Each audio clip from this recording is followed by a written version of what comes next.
In the middle of a forest, a guy is lost, wondering where he is, until he trips over a tree root and falls hard to the ground. When he gets up, he notices a lake in front of him, and as soon as he goes to its edge, he is intrigued by the type of clothes he is wearing when he sees his own reflection in the water. Next, he notices a creature approaching the lake, and, upon observing the creature and the place more carefully, he concludes that there is no mistake, and that he knows the place somehow, since he knows there is not the slightest possibility that he is mistaken. Then, out of nowhere, a fairy appears, welcoming him and informing him that this is the world of Last.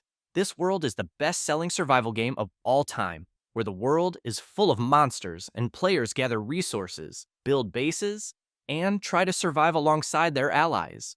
With strategic freedom, detailed NPC creation, and carefully calculated game balance. In addition, the game goes through repeated events and updates, showing new developments each time. A game worthy of being the best-selling in the world. The MC takes pride in this. This is Kamiya Sushi, the final developer, who continues doing his work while also having a lot on his plate until he finishes the final adjustments and sees that the game has been fully successfully updated to version 3.0. Sushi breathes a sigh of relief and thinks that with this version, he believes Last will reach an important milestone, since with the implementation of the base level 100 once achieved, the ending of this season's story will be unlocked. He then sends a message informing that version 3.0 has been released. Sushi keeps in mind that this is obviously not the end, as he is already planning the next season, and that even though 5 years have passed since development began, and 3 years since launch,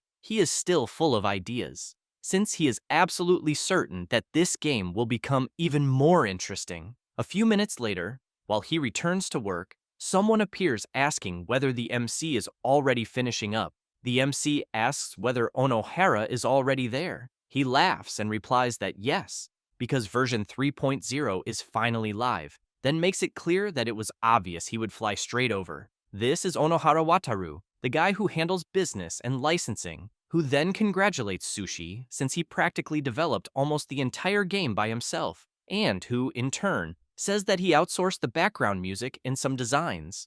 Wataru emphasizes that even so, he thinks it would normally be impossible for someone to develop a game of such scale alone.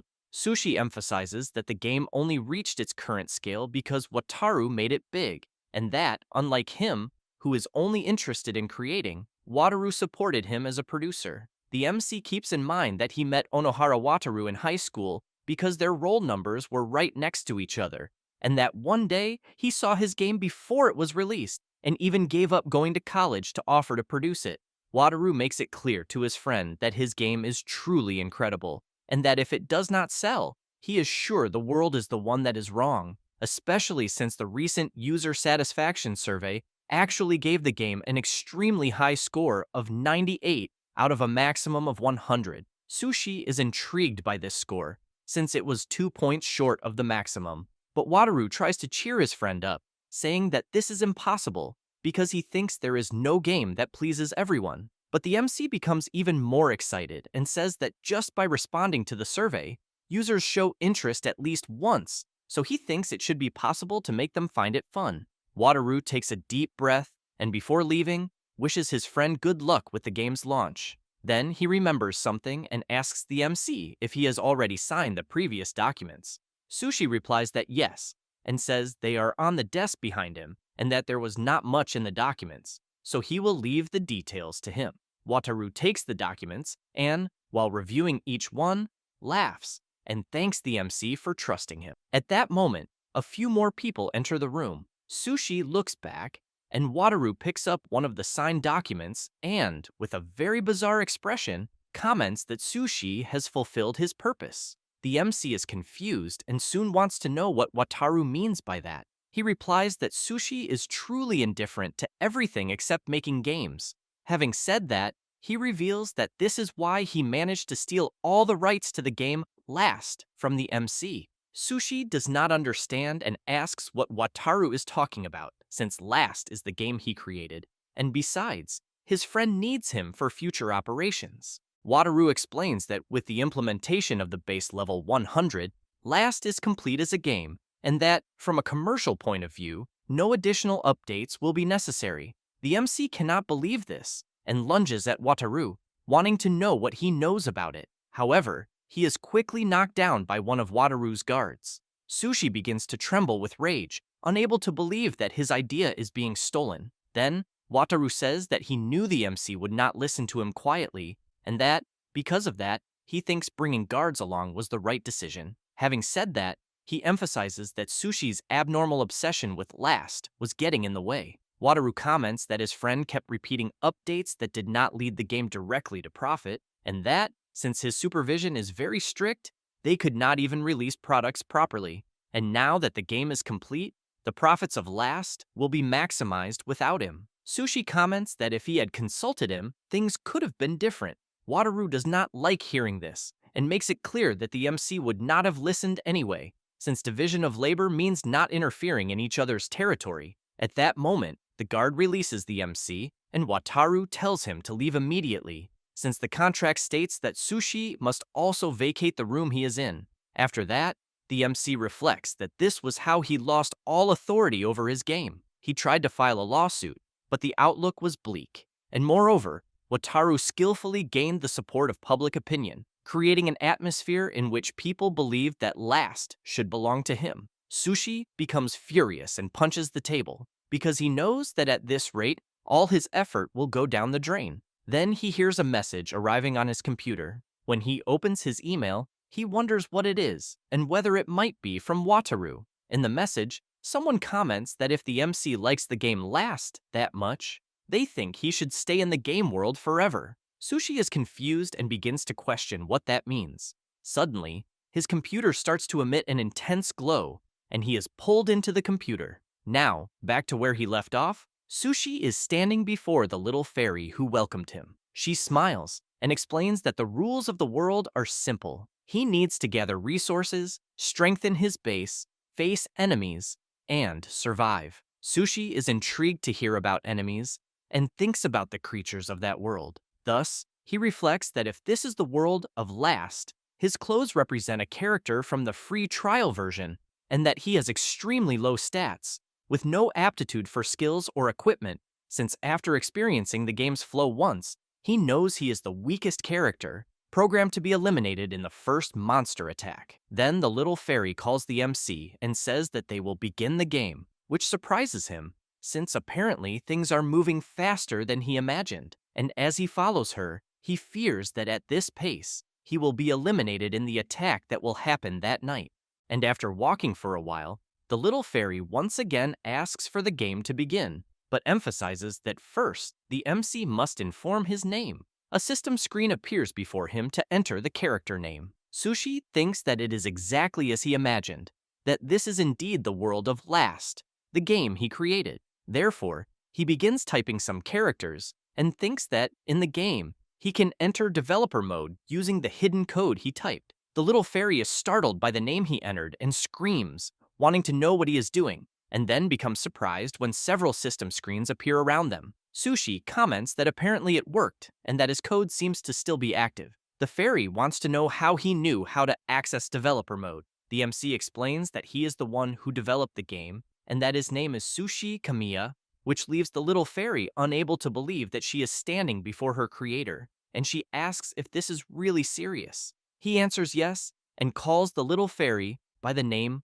Leafy. She is a forest fairy who protects nature, believing that human activity is also part of nature, and she gives various pieces of advice to people who visit the forest. After a few minutes, while they walk through the area, Sushi asks if this really is the world of Last. Leafy replies that yes, and that it is undeniably the world that he, the creator, brought into existence. The MC comments that he understands, but wants to know if it is possible to view the game's meta information, since he thinks that only the parts related to development are useful. Leafy says that she can do that, since he entered developer mode, and also because the game was made almost entirely by him. Then the MC manages to access the system's meta information screen and sees that he was the director, programmer, designer, chose the scenarios, and adjusted the sound, but the game master is listed under the name Wataru Onohara. Leafy asks who this Wataru is. Sushi explains that he is the man who stole the rights to his game. Having said that, He emphasizes that the fact that he is there is probably also what Taru's doing, and that he has no idea why he is inside the world of Last, since he does not understand the logical reason behind it. But what he does know is that he cannot afford to be eliminated there. He then becomes serious and makes it clear that he will survive and reclaim his game from Wataru. Then he asks whether Leafy will be able to help him with that. She replies yes, and that she will do everything within her power. After that, the MC teleports near a cabin in the middle of the forest and comments that teleporting to the base is a very strange sensation. Next, he looks around and remarks that the base is still at level 1. Leafy says she is sorry and emphasizes that she could only provide that base. Sushi tells her not to worry because he thinks it is part of the specifications, since apparently, even in developer mode, he can only view the parameters. And upon entering the cabin, he sees a gem, and as soon as he approaches it, the system informs him that it is a magic stone called Arcanite, also known as Source Ore, a stone with special power that can store resources and convert them into weapons or items. The MC comments that he knows that normally this is where the tutorial would begin, but as the creator, he knows that he does not need one. Leafy is confused and asks what he means by that. Sushi explains that monsters do not appear during the tutorial, since it is a specific moment when one can safely gather materials. The little fairy comments that she understands and that, indeed, with his test character, normal gathering can be difficult. He emphasizes that this is because it is a character destined to be eliminated on the first night, and that in his current state, there is a chance of being removed from the world with just a single blow. Therefore, he stresses that he cannot waste time because he needs to start immediately,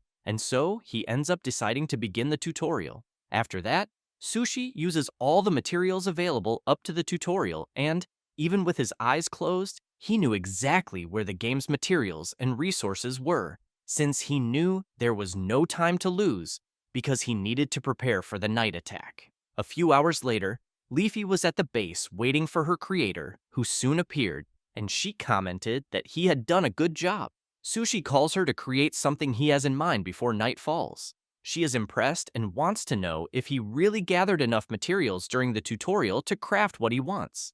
The MC explains that he made the specifications so that it would be possible. Leafy comments that a player who truly managed to do that has never existed so far. After going inside the cabin, they go to the magic stone and begin crafting, which soon starts emitting a glow, and then informs that the crafting was successful, and the MC managed to create a wooden sword and a small wooden barricade. Sushi clicks to accept what he just created, but reflects that, in terms of equipment, he knows what he created is unreliable, since, to begin with, he did not design the test character to be capable of having the complete game, so he thinks that, even assuming the enemies move exactly as he expects and respond perfectly, he knows that the probability of survival is a few % at most, and that normally the person would just be directed to the full version. But since this time the situation he is in is different, he thinks that all that remains is to hope that everything works out in the end. A few minutes later, night arrives and the forest takes on a sinister appearance. The system appears asking the MC to survive the night. He comments that the first challenge has begun, and Leafy wishes good luck to her creator. It does not take long before the shadow of a creature appears among the trees, but as it approaches the base a little more, the MC sees that it is just a non-violent animal. However, this creature is taken down as a goblin, a low-level monster, appears. The creature has low intelligence but is aggressive and sometimes attacks in groups and should not be underestimated. Sushi quickly equips his wooden sword. Then he opens his status and sees that his base level is 1. He has 5 points in the attributes: health, strength, speed, and sense, and no special abilities. The goblin wastes no time and leaps to attack the MC, who in turn moves slightly to dodge the attack. Leafy, while watching her creator fight, thinks that he is managing to dodge, even though his attributes should not be sufficient. So she thinks that this is only possible because he knows every parameter of the goblins. The creature continues advancing non-stop, trying at all costs to land an attack on Sushi until the MC moves at the last second, but ends up being grazed on the wrist and thinks that, even knowing what was coming, he could not avoid it, since his speed is still very low. Thus, he decides to counterattack. but the goblin easily blocks the attack, and the MC realizes that his strength is also insufficient. The goblin takes advantage of the chance and lands a strong kick to the MC's stomach, who feels the blow and is thrown back with great force. But he soon begins to get up and feels that the blow he took truly hurts. However, he knows that the father of Last cannot afford to be eliminated in the game. Thus, he turns around and runs toward the cabin. While the goblin runs after him, Sushi thinks that the character he is using does not have the attributes to defeat a goblin head-on. However, he knows that with his intelligence, he can do something in his favor, so he clicks the incredible advancement in the system. And when he sees the goblin leap to attack, he creates large wooden stakes where it was, and the goblin falls onto them, being completely impaled. Sushi takes advantage of the creature being immobilized and quickly goes on the offensive, thinking that if he uses an attack with all his body weight, he will be able to eliminate it. He then delivers his attack to the goblin, but becomes quite exhausted from the battle and stares at the eliminated creature in front of him. With that, the system congratulates him for surviving the night. Sushi looks up and comments that he knows the world he is in better than anyone, but that surviving there is desperately difficult. Yet even so, he swears that he will definitely survive. Then he fills himself with confidence and shouts that even from the bottom of the abyss, he will crawl back to the surface and reclaim everything. After that, already on the next day, Sushi is observing his wooden sword and thinking that the texture seems completely real, until Leafy appears and gives a big good morning to her creator and asks if he is going out again to gather materials. Sushi replies that he is not and explains that the previous day's tutorial was sufficient and that for now, he will focus on manual work because he needs to find a certain person as quickly as possible. Leafy is quite surprised to hear this, and upon checking the system, says that he already has basic resources. The MC thinks that a person can gather various materials around the base, and that the collected materials are converted into 3 types of basic resources and stored in the magic stone, where the first is mana, which is like vital energy, used to train people and generate magic-type items. The second is element, which is necessary to produce physical things like food and buildings.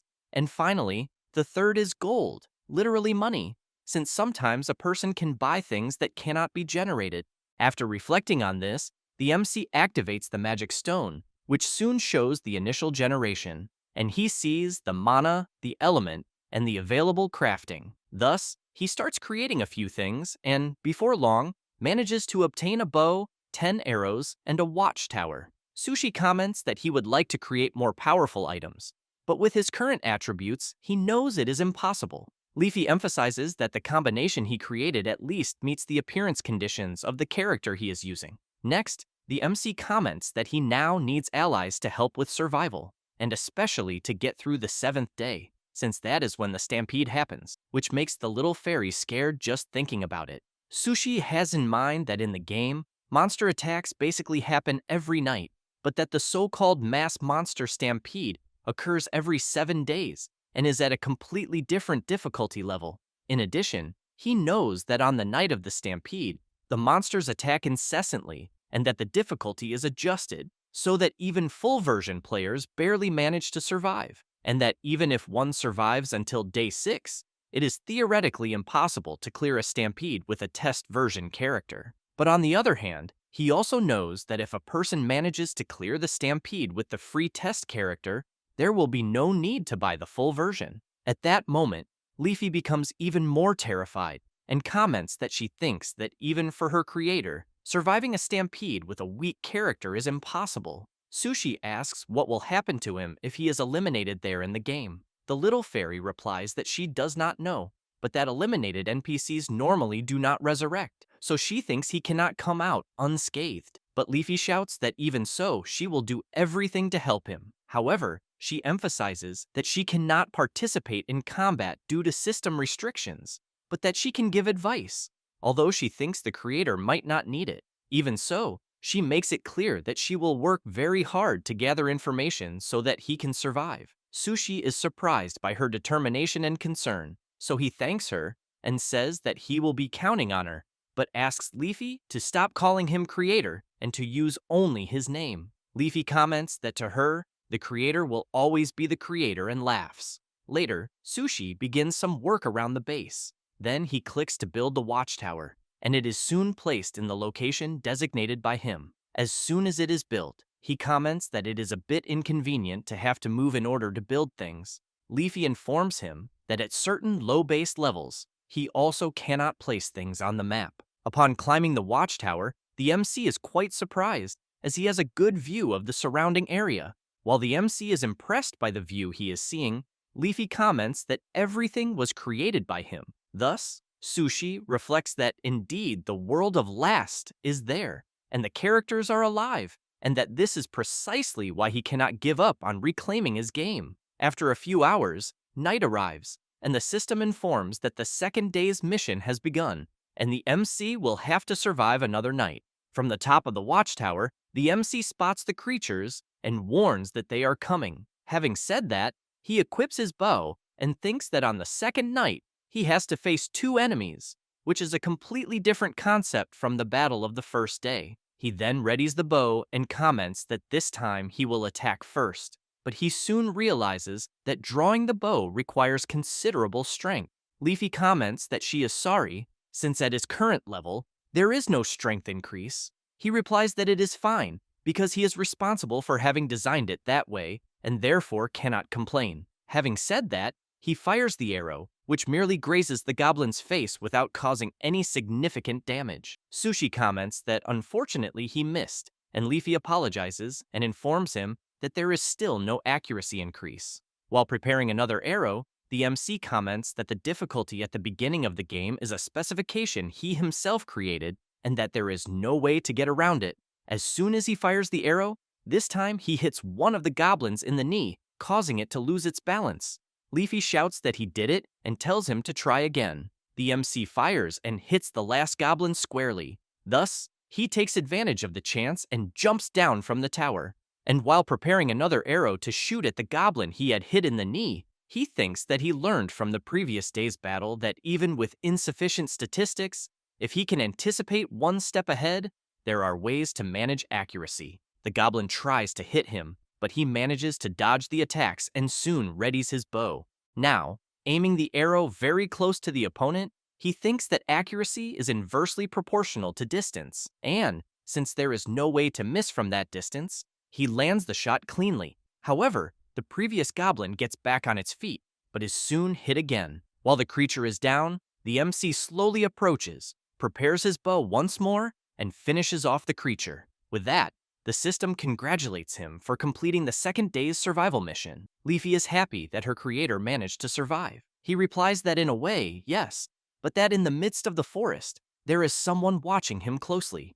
The very next day, the MC is gathering some materials he used during the battle. He tells Leafy that he still cannot waste supplies and that he needs to recover the arrows he can still use. The fairy informs him that some fired arrows break at a certain rate, but intact arrows can be recovered and reused. While observing the supplies collected by her master, she emphasizes that there should be 2 intact arrows, but that, for some reason she does not know, there is only one there, although she thinks she has a clue. With that, the system notifies that the recruitment mission has been activated, the mystery of the missing arrow, and soon both of them see several footprints ahead that lead toward the forest. Then, the two decide to follow the tracks. The MC, seeing Leafy far ahead, asks her to be careful. The fairy replies that she is fine, since she cannot interfere with the content of the game, and that it also cannot hurt her. Sushi continues following the tracks left by someone, and thinks that Last has a system where NPCs can become allies,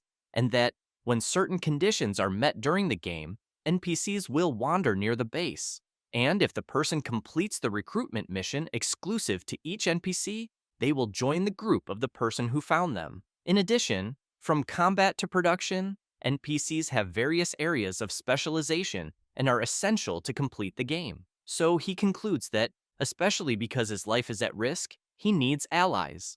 Until Leafy calls out to her creator and says that she found something. However, from the top of a tree, someone is waiting for them to fall into a prepared trap, and as soon as she hears the trap being activated, she immediately jumps from where she is and quickly prepares to take what she captured. This is Anamona, the hunter, who is surprised to see that the trap she prepared captured only a piece of wood. Sushi appears behind her saying that they are not enemies, which startles Anamona and makes her retreat immediately. As she runs away, the MC keeps shouting that he is not her enemy, and both of them are surprised and at a loss for words, until the MC says that he did not implement this kind of development in the game. Leafy emphasizes that, since he became a resident of that world, it seems that the game scenario is no longer progressing automatically. That said, she comments that her creator needs to persuade her through dialogue and that she may be wary of him. The MC says that he understands and that perhaps doing this is different from playing,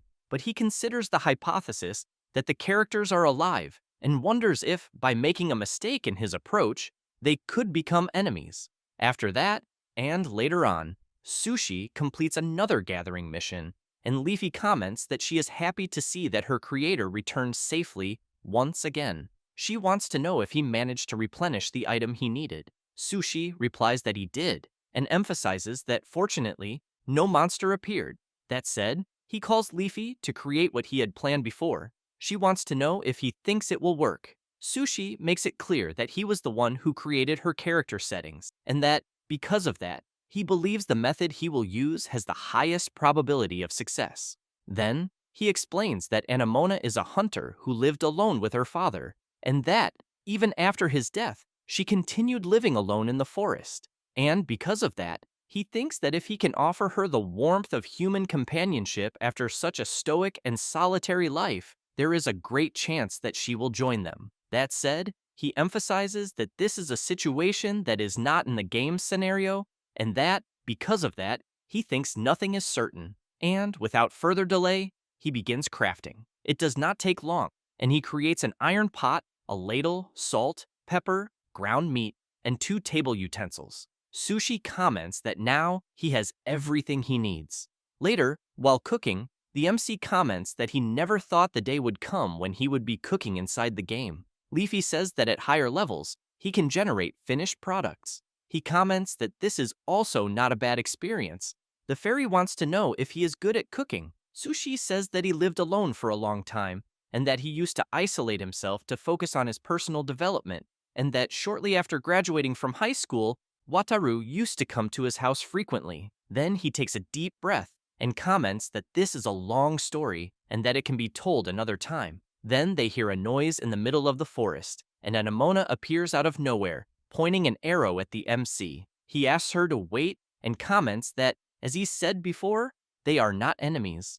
Anamona wants to know if he has other companions, but Sushi is surprised by something since he sees Leafy making several movements in front of the hunter and, somehow, she cannot see Leafy. Therefore, the MC replies that there are no companions there with him because he is alone. Then he introduces himself and asks the hunter's name. She says that her name is Anamona, but wants to know where exactly she is because she was in the middle of a hunt, and, before she realized it, she entered an unfamiliar forest. Sushi points behind him and says that he just arrived at the area he is in, and that, even if she says where she was before, he does not know how that relates to the place they are in. That said, he takes some of the food he just prepared, which immediately draws the hunter's attention. He asks if she wants to eat and makes it clear that it contains no poison, since it is too much for one person. Anamona says nothing, but soon her stomach growls loudly from hunger. Therefore, the MC goes to prepare a portion of food for her. As soon as he finishes, he explains that the dish is a ground beef hamburger steak mixed with onion, breadcrumbs, salt, and pepper, and then grilled. The hunter takes a small piece to try it, and as soon as she eats it, she is completely amazed.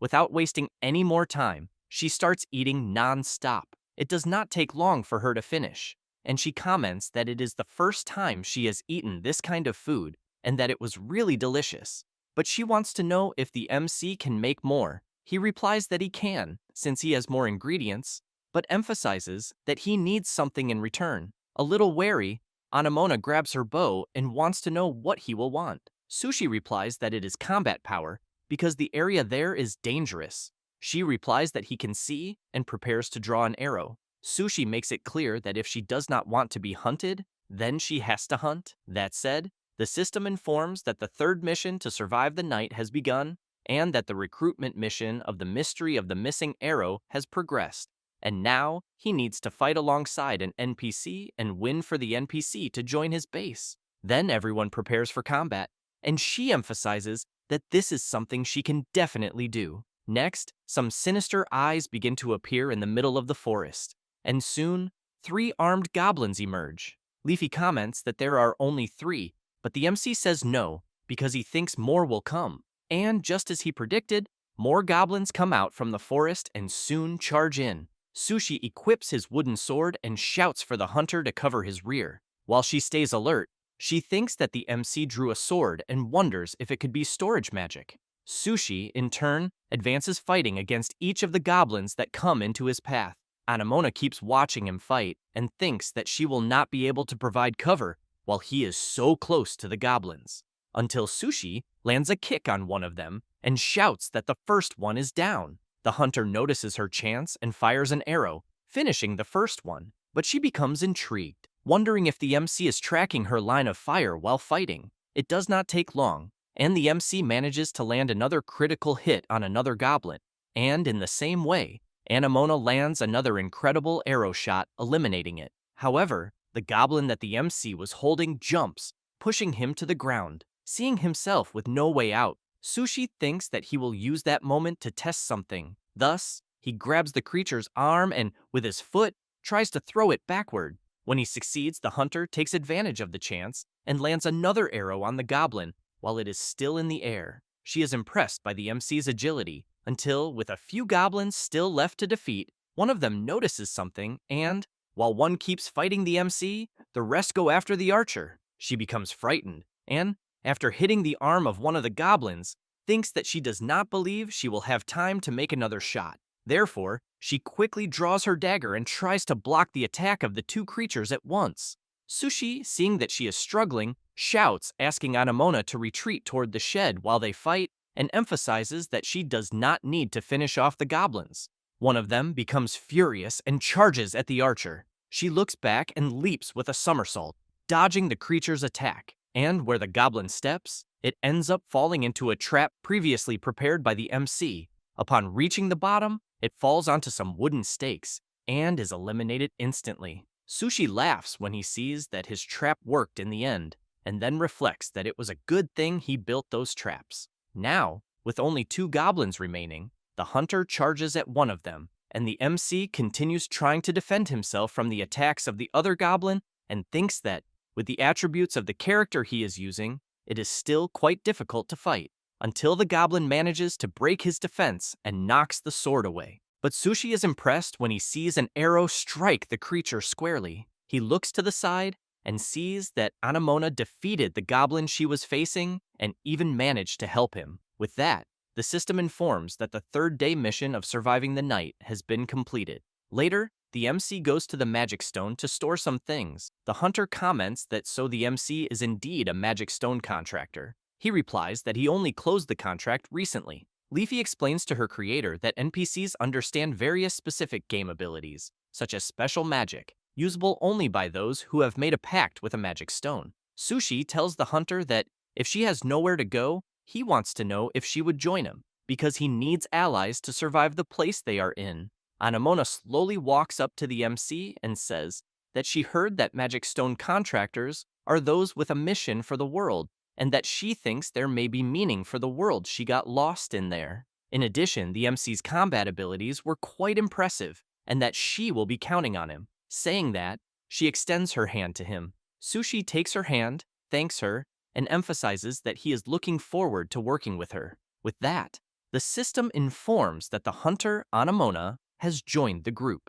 The next day, the MC is preparing a delicious meal when he hears someone asking if it is breakfast. He replies that it is, and that it is already ready, but when he looks back, he is completely surprised, since he sees how the hunter is dressed. He immediately turns around, embarrassed, and thinks that she lived alone with her father in the forest for a long time, but wonders if that makes her so indifferent to being seen, and that he also needs to improve the base and add more rooms immediately. Then he reflects that he gained Anamona as combat power, but that, in any case, he cannot survive the Stampede the way things are at the moment, and therefore has in mind that improving the base is the key to survival. Later, the MC goes into the forest to gather some materials.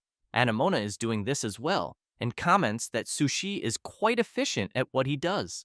After gathering, everyone returns to the base and the MC goes to the magic stone, becoming intrigued by something. The hunter wants to know what is wrong. Sushi replies that the resources needed to increase the base level are still not sufficient and that they are low on resources. She wants to know what he means by increasing the base level. He explains that if they accumulate enough resources in the magic stone, they can use the stone's power to build buildings and erect barricades. That said, he emphasizes that this is why he asked her to help him gather resources, since where they are, a massive monster outbreak occurs every 7 days, and therefore they need barricades, and also want to increase the base's traps, so they need to be prepared if they want to survive. The hunter comments that she understands and that she will go out to gather once again.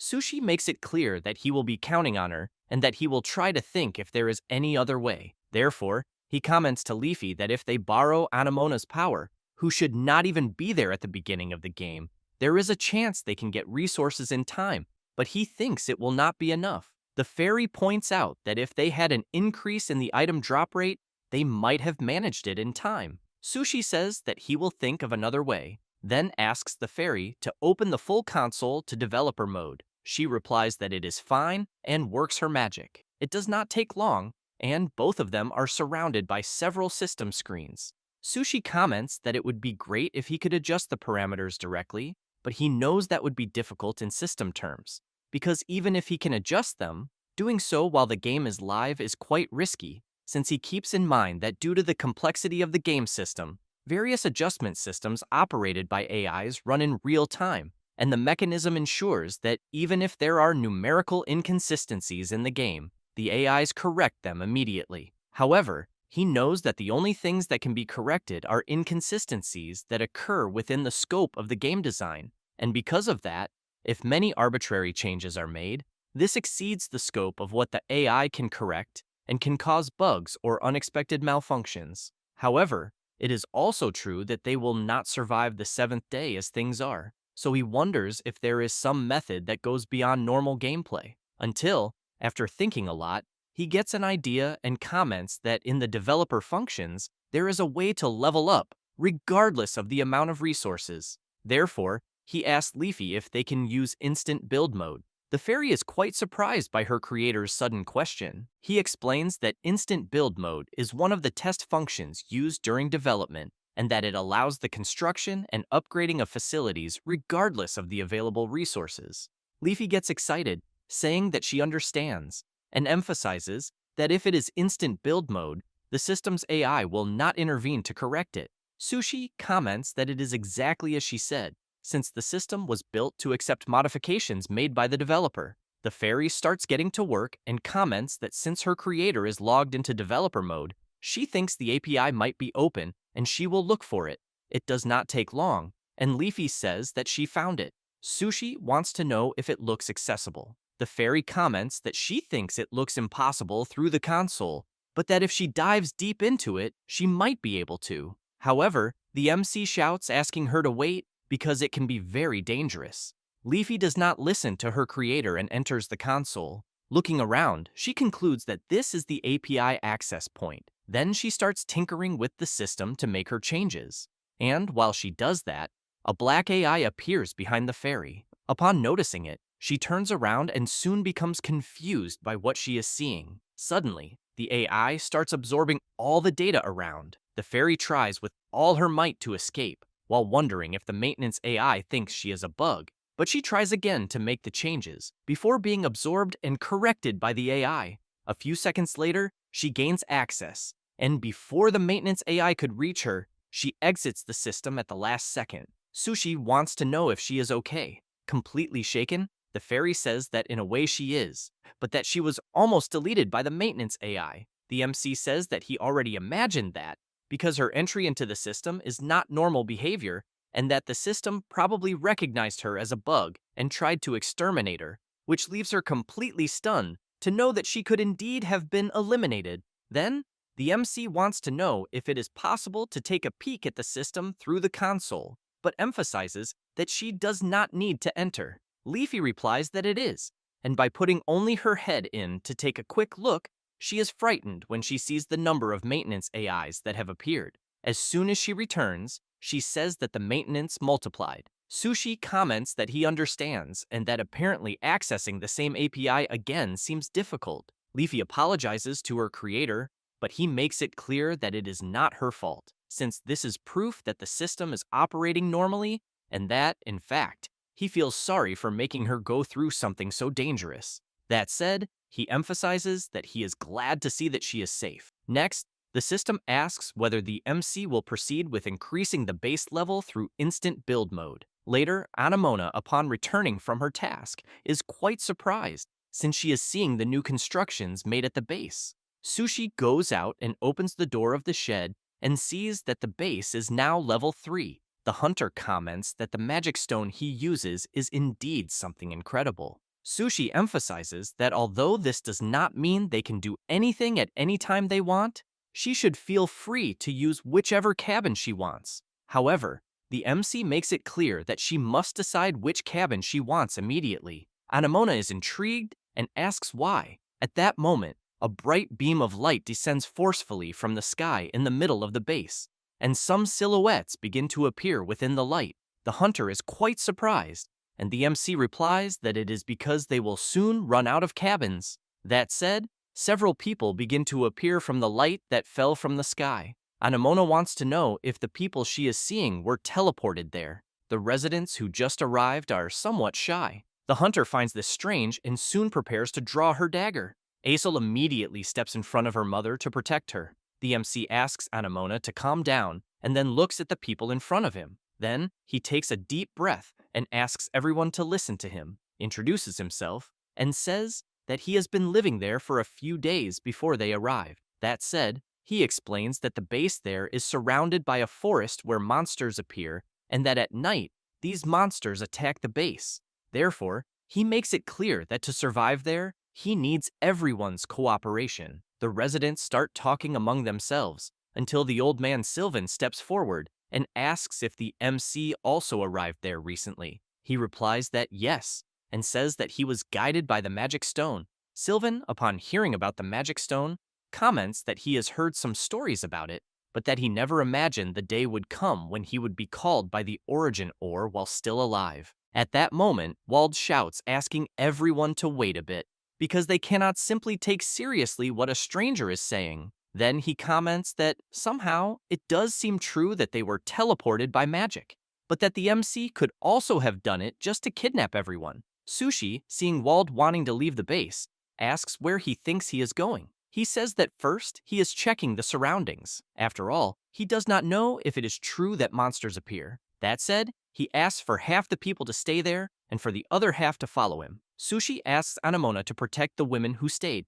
She wants to know what he will do. Sushi points to the others and says that he will protect them. A few minutes later, they head into the forest. The MC asks them not to go too far, but Wald and the others do not care. Sushi keeps in mind that the area around the base is a stage for gathering resources, but it is also a danger zone where monsters appear day and night, and that due to the game system, a person cannot travel to another base even if they leave their own, since it is a mechanism where stronger monsters appear the farther a person is from the base, limiting player movement, until they come across some horned rabbits.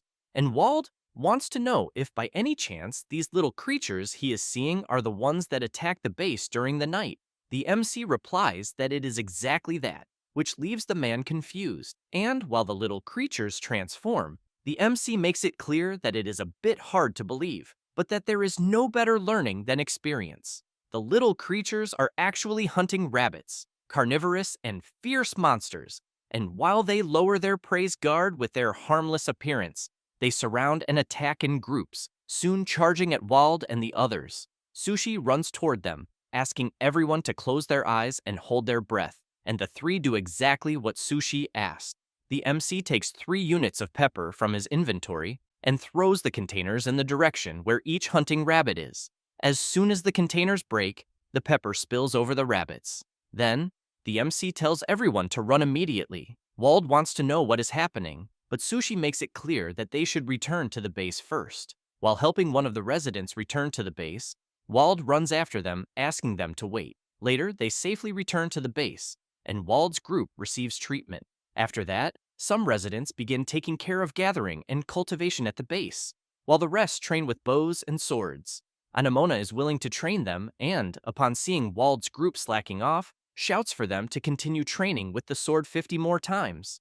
One of the residents comments to Wald that he thinks he is quite motivated. He replies that fists are not enough to defeat monsters and swears that he will win the next time he encounters one. The MC, on the other hand, just watches from afar as Asil trains non-stop, until Leafy appears saying that she thinks it is good for them to have more allies at the base. Sushi simply replies that he thinks so too, and while he continues watching Asil push himself, the fairy wants to know if there is something wrong, until she notices the MC watching the child in front of him attentively. Sushi keeps in mind that in the early stages of the game, events and guide characters are established, so that the player understands the rules of the game world through natural flow, and that Asil is a character created to convey the fact that NPCs who are eliminated do not come back to life, since during a certain monster attack, Asil is destined to lose his life in the fight, and that by witnessing the pain of the boy's mother, the player learns that each NPC is an irreplaceable existence. While he continues watching Asil train with such dedication, he knows that even so he will soon be eliminated, but wonders whether he has the power to change fate. A few hours later, the villagers have set the table and are making food, and the others are returning from training. Wald sits on a chair and comments that because they have been training so much, he is starving. Then a woman arrives with the food but warns him that it is very hot. Lila calls the MC and the others and asks them to help themselves as well. The huntress wastes no time and quickly sits down to eat, and so everyone gathers around the table to eat the delicious food. Asil asks Miss Anamona how her sword training went. She replies that it was not bad, but points out that he needs to improve with the bow and arrow, which leaves him a little disappointed. Sushi, watching them talk, has in mind that the boy Asil is an NPC in the game, created to help players understand the rules of last, and that, even if players do not send Asil into battle, the boy, who is overly confident, will advance into combat anyway and lose his life. Then, players truly realize that NPCs do not revive. Wald starts joking with Asil, saying that it looks like he is finally joining the adults, but the boy's mother asks Wald not to encourage him. Asil immediately turns around, indignant at his mother, and says that monsters are always attacking and that, because of that, he needs to become strong enough to fight. Lila makes it clear to her son that he does not need to fight now, since that should be left to the adults. But Asil shouts that he wants to protect everyone and asks if his daddy was not strong too. Lila replies that his father was indeed strong, but emphasizes that he never confused recklessness with courage. The MC thinks that the boy's mother is right, because recklessness and courage are not the same thing, and that, to prevent Asil from being eliminated, he needs a new strategy, one that is made of courage and supported by a calculated gamble. As soon as they finish eating, Sylvan asks them to stop this conversation for a moment and makes it clear to Asil that he is still a child and cannot fight like an adult. Then, just as his mother herself said, he should not confuse courage with recklessness. Not liking being contradicted very much, the boy lowers his head and replies that he understands. At that moment, the MC becomes thoughtful upon hearing some villagers comment that they need to work together to protect the village, while others comment that this is not their village. Then the old man notices the MC looking a bit distant and asks if something is wrong. Sushi apologizes and says that he was just distracted by his thoughts. Next, the old man asks the MC if there happens to be any sake in the village. Wald finds this strange and questions Sylvan about whether this is something to discuss before a battle. The old man bursts into laughter and replies that he is doing this precisely because it is before the battle, since he does not want to be eliminated sober. Wald makes it clear that this is a useless resolution, but the MC comments that if they survive that night's attack, they will make a proper toast. Leafy is confused and asks her creator what that is. Sushi looks at the villagers and explains that it is because they are all alive, but that he is the one responsible for having thrown them into a brutal survival test. However, he emphasizes that this is indeed necessary to make Last the best game. The little fairy agrees with her creator and points out that, without him, they would not even exist. But the MC does not like this idea of being their creator very much, because just thinking about becoming a careless god who creates things and then shirks responsibility already makes it clear that this is really not what he wants. After that, the afternoon begins to draw to a close. Sushi gathers the villagers and says that the monsters will attack again that night, and that, because of this, they will review everyone's positions and prepare. Having said that, he begins by stating that, first, the people who will not participate in combat will keep watch around the base, since the monsters usually come from only one direction, but that they cannot let their guard down, and therefore must split up and monitor the surroundings. Second, the people who know how to fight, the 3 most skilled with bows, will form an archer unit under Anamona's command. The rest will pair up, using swords and moving constantly. With that said, he explains that one pair will guard the front of the archery unit, and that Wild and the others will be on the front line with him. The big guy gets excited, saying that he will finally have his revenge. However, he wants to know who the MC will form a pair with. Immediately, Sushi looks at Asil, which leaves the boy and the other people unable to believe the MC's decision. Asil's mother steps forward, asking Sushi to wait a second, and comments that he cannot throw her son straight into battle. The MC crosses his arms and comments that he understands how she feels. However, he emphasizes that staying in the back does not guarantee safety. Then he explains that, if the boy is willing to fight, he thinks it is better that he fights and becomes stronger quickly, since this can increase his chances of survival. With that said, he becomes serious and swears that he will protect Asil with everything he has. Next, the MC reflects that if the boy is eliminated, the system's AI will act to ensure that outcome, and that, in that case, placing Asil on the front line will make it easier to predict enemy movements. However, he keeps in mind that this is not guaranteed, but that to overturn the predetermined result, he will have to take risks and overcome them for him. Then the huntress comments to Asil's mother that she can trust Sushi in battle, but the MC emphasizes that this will only happen if the boy is serious. At that moment, Asil shouts that he is serious and that he wants to be strong like his daddy. Lila continues to worry about her son, but he nods his head, hinting to his mother that everything will be fine. Thus, the MC raises his arm and shouts, saying that the world they are all in is cruel, and that waking up safely every morning is not guaranteed, but that night, those who win, those who survive, will be them. It does not take long for night to fall, and for the creatures to begin appearing from the middle of the forest, and soon the system asks them to survive another night. The MC thought that the battle initially proceeded almost exactly as planned. However, still worried about the boy, he asks Leafy to keep an eye on Asil and that, if anything happens, she is to inform him immediately. Seeing the monsters approaching, Anamona shouts, asking the archers to try to scatter the horde and keep shooting, and that it does not matter if their aim is bad. Some goblins begin to be hit by the arrows, while others continue advancing. But as the MC had predicted, the wave of fired arrows causes the goblin horde to split apart.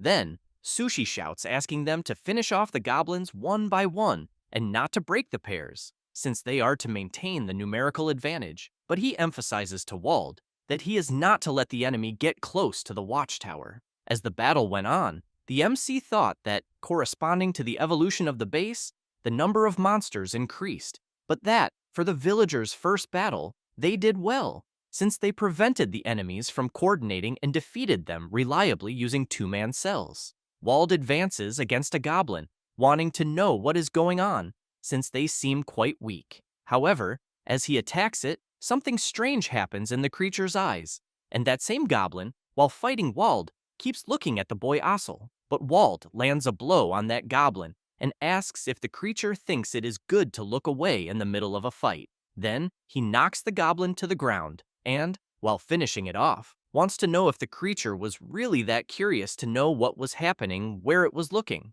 Time goes by, and the villagers manage to defend against the monster's onslaught, and, using traps effectively, they constantly reduce the number of enemies, and, as expected, with Asil's presence, the creature's movements were easier to read. However, the MC had in mind that the world of Last was not so forgiving, since one of the goblins refused to be defeated. And, once again, something strange happened in the creature's gaze, which left one of the villagers intrigued upon noticing it.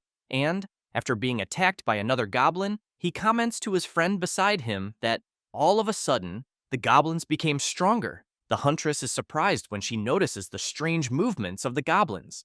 Then, she jumps from the watchtower, saying that she will be counting on them because she needs to help on the front line. While the MC is fighting one of the goblins, Leafy is behind with Asil and always on alert, until Sushi hears her shouting, telling him to watch his back. Asil is knocked down by one of the goblins, but the MC shouts for the boy to try to get up as quickly as possible. However, Asil sees a very sharp dagger pointed at one of his eyes and becomes very frightened. Then an arrow hits the goblin that was holding the boy squarely. The arrow was fired by the huntress from very far away, but the goblins do not care in the slightest about the huntress and soon turn their attention back toward Asil. Anamona does not like this at all, because the creatures did not go after her, since she has in mind that this is unthinkable considering the habits of goblins. At that moment, Wald appears delivering an attack on one of the goblins, and with his other hand, tries to hold the other creature while laughing and saying that he would never accept losing to a mere goblin. However, due to the goblin's sudden increase in strength, the creature he was holding throws him away. Now the goblin is right behind the boy and soon lunges forward. Asil cannot move because he is trembling greatly with fear. Then Sushi steps in front, blocking the goblin's attack, but ends up on his knees when he realizes that the creature's strength does not seem normal. So he wonders if this could be a system intervention to guarantee Asil's elimination. The goblin takes advantage of the MC being distracted and lands an attack on his shoulder with its sharp claws.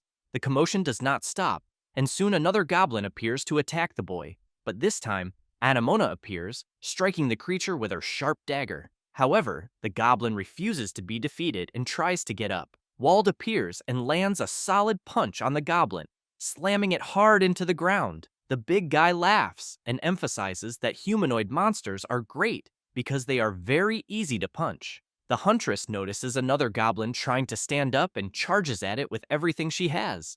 And the MC shouts for Anamona and Wald to try to draw the goblins away from the boy. The big guy falls on top of the goblin, throwing several punches, and says that it is easier said than done.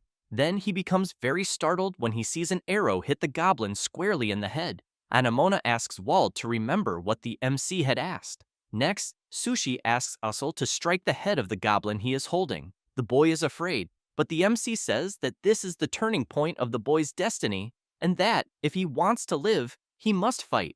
Then asks if Asil does not want to be strong like his father. Thus, the boy grips the sword firmly and delivers an attack exactly where the MC had indicated. Sushi takes advantage of the opportunity and finishes off the creature, which falls stiff to the ground. Sushi comments that Asil did a good job, and as they advance, the MC comments that the battle is already almost over. They head to where Wald and Anamona are fighting, and another villager joins the battle as well.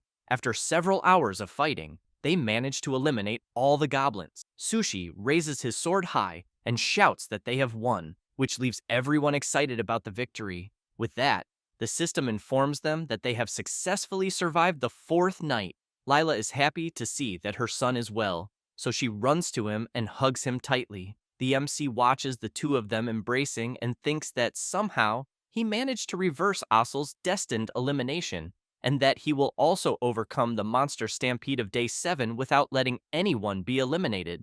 On the following day, Sushi manages to raise the base to level 5. Wald checks the new defenses and comments that they are indeed incredible. Sylvan wants to know if this is the power of the magic stone, and the MC replies that it is. Then he explains that monsters defeated in battle and items collected in the forest are stored inside the magic stone as resources, and that, in exchange for the stored resources, they can use the power of the magic stone to upgrade the base. In addition, as the base becomes stronger, the limits of their attributes under the protection of the magic stone increase. Wald does not understand very well and asks what that means.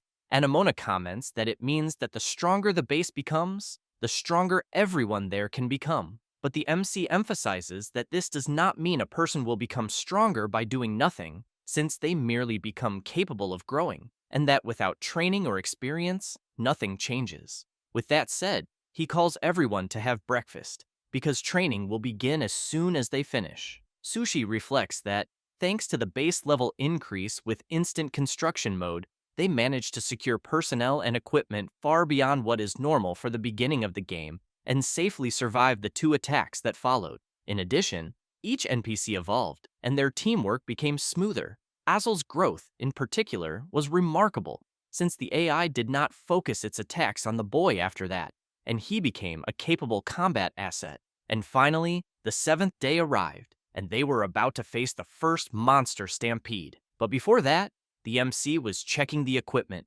observing each sword, until Lila appears calling him to have breakfast. He thanks her for the reminder, but continues what he was doing. She wants to know what he is working on, and Sushi explains that he is organizing the low-durability weapons, since the Stampede will finally be that night, and that if the swords break during battle, it will be disastrous.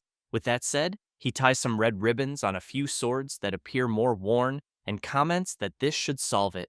Then he calls a guy passing by and asks him not to use the swords with the red mark, since their durability is low, and to make sure to inform everyone else as well. The guy is surprised, but replies that he will inform them. Lila keeps insisting for the MC to go have breakfast, but he emphasizes that he will eat right after checking the traps. The woman, while observing the swords with red marks, comments that she understands. Several hours later, night falls and everyone is gathered. Sushi says that that night the monster stampede will occur, which happens once every 7 days, and that it will be an attack on a larger scale than any attack they have seen before. With that said, he emphasizes that those who are at the base need to grab weapons and defend from within, and that to ensure they are not overwhelmed by enemy numbers, they will fight in a compact formation this time. Next, he asks everyone to get ready and make sure to check their weapons twice.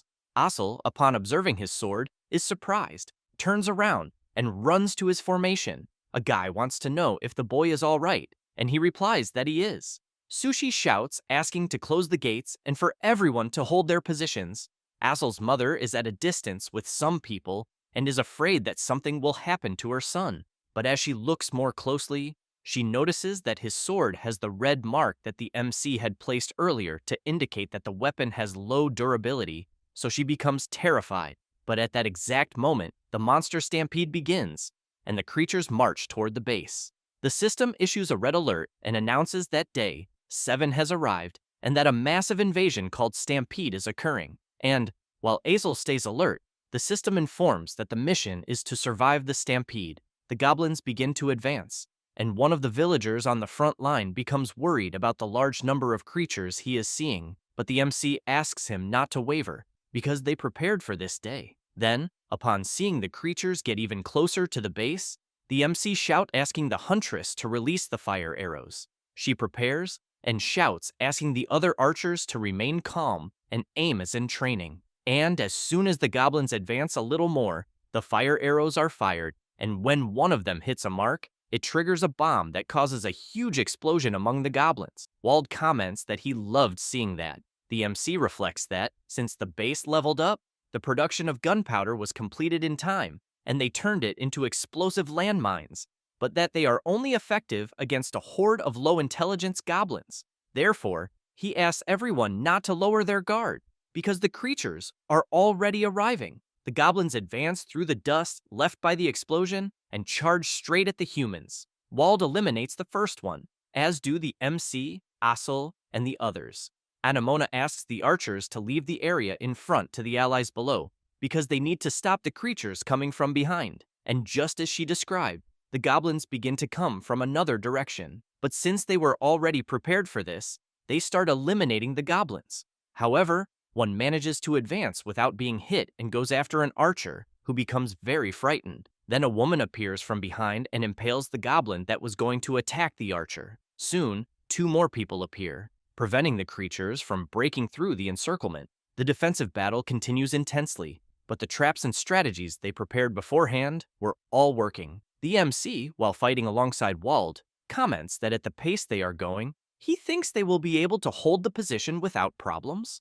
Then a loud, thunderous roar echoes through the forest, which leaves Anamona very worried, wanting to know what that was. Sushi shouts for her to be careful until a huge creature appears before the battlefield, leaving the MC unable to believe what he is seeing, as he is facing an enormous goblin. The system explains that the creature that appeared is the Goblin Lord, a kind of high-ranking goblin that possesses power on a different scale. Goblins that hear his roar are inspired and have their attributes temporarily increased. Facing the creature, the MC cannot believe that the Goblin Lord appeared in the very first Stampede. Then, the Goblin Lord lets out another loud roar, and soon the lesser goblins are inspired and their attributes increase.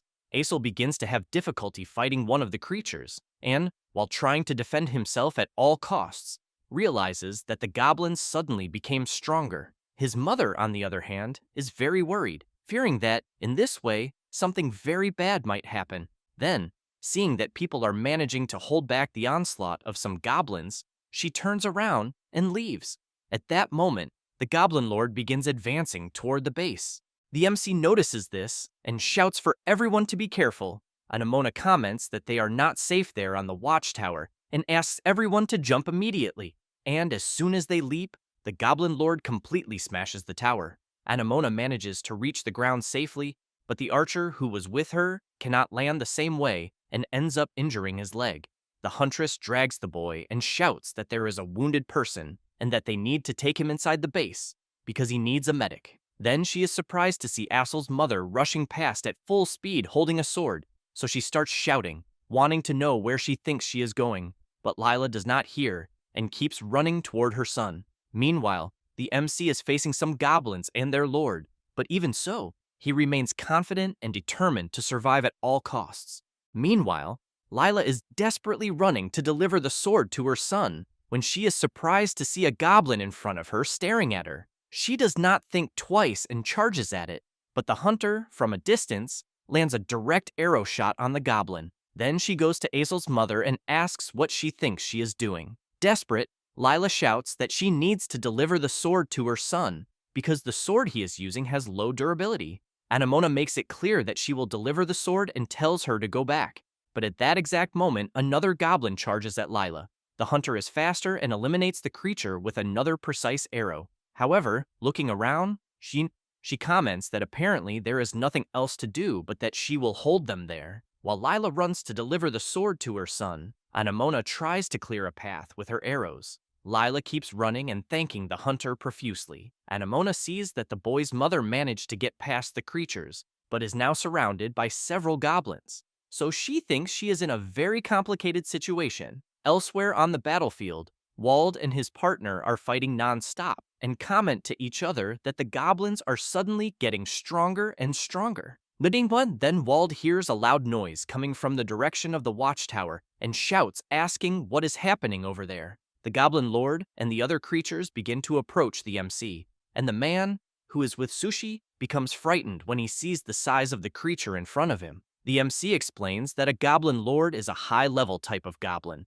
and that it should not be appearing in this seventh-day wave. From a distance, Asil sees the enormous goblin attacking the others and shouts that he needs to go support them. The MC and his partner, while facing the lower goblins, do not notice the enormous Goblin Lord preparing to attack them. Then, Sushi realizes what is about to happen and shouts for his partner to be careful. But the creature's blow is so strong that it cracks the ground where they are and throws the MC's partner far away, along with several goblins that were around the impact area of the creature's attack. Sushi cannot believe that the enormous goblin was capable of attacking its own allies as well. As soon as his partner falls to the ground, he quickly reaches him and tries to protect him until he gets back up. Then, he asks if he can stand. At that moment, Asil and his partner arrive to help the MC and his partner, but the Goblin Lord does not hesitate and already prepares another attack.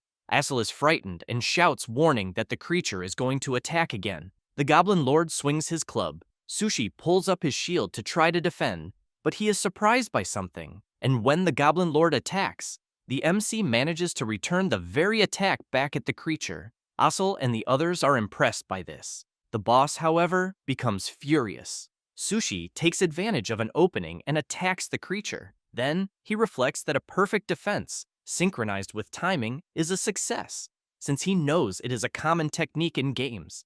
but executing it in real time is frightening. At that moment, the Goblin Lord becomes even more furious and lets out another shrill roar that echoes throughout the entire battlefield. One of the goblins tries to attack the MC from the side, but Asil appears, blocks the attack, and tells Sushi to leave that side to him because he will protect it. The MC's partner comments that he will leave the big one to him and that he will help Asil prevent the lower goblins from trying to interfere, but makes it clear that he needs to do it quickly because he thinks they will not last long. Therefore, Sushi charges straight at the boss with everything he has and thanks his partners. As he gets close to the creature, he quickly runs to the right side, but the Goblin Lord does not hesitate and attacks. Sushi blocks with his shield and thinks it will be bad if this turns into a war of attrition, since he needs to reverse this situation somehow. Then Leafy appears calling out to him, and Sushi shouts asking her to show the random number generation console. She is confused by the sudden request, but replies that she will do it. It does not take long before she informs him that it is ready. Sushi sees on the system console that random number generation is active, and that AI balancing is also active. Leafy asks what he is checking. The MC explains that the random number generation modifier is active, and that the generation AI is overloaded, and because of that, he can use all critical hits. The little fairy asks what that means, but the Goblin Lord grows even more impatient and shouts loudly once again. Sushi explains that a critical hit is an attack that ignores the opponent's defense and deals double the normal damage. However, he knows that this was practically impossible, even in test games, since random numbers are numbers generated randomly, almost like rolling a die to deal with probabilities within the game, and that this process is called random number generation. However, he also knows that last's random number generation system has a bug that was postponed for later correction, in which, if a person blocks an enemy's attack 15 times in a row, the AI tries to adjust the random number generation system because the attacks are not landing enough, but in return, this adjustment overloads the related memory, causing the random number generation system to freeze, and, as a result, temporarily all attacks become critical hits. Hearing this leaves Leafy very surprised, since she had no idea that something like this could happen, but she also wants to know if such a thing is really possible. Sushi grips his sword tightly and replies that he thinks he can do it, but that there was a good reason the correction of this bug had been postponed, since blocking an enemy's attack 15 times in a row was something almost impossible, even in test games. However, he fills himself with confidence and concludes that he will see whether such a feat truly borders on the impossible. That said, he prepares himself and comments that he will have to defend against 15 consecutive attacks. The Goblin Lord attacks the MC, and he manages to block the first, then the second. The boss becomes furious when he sees his attacks being blocked and begins to attack frenetically. Sushi tries to withstand the boss's fury and blocks yet another attack.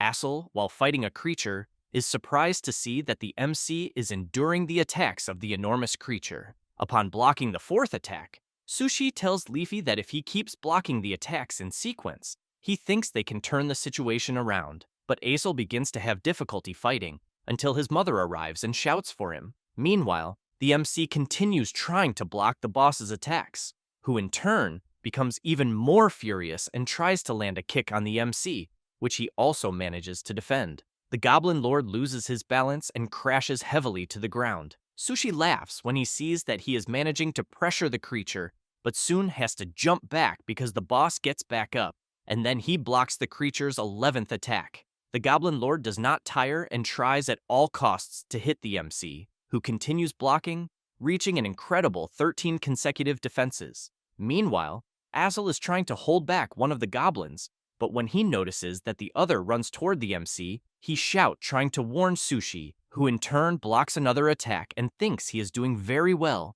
since he has blocked 14 attacks and only one more remains.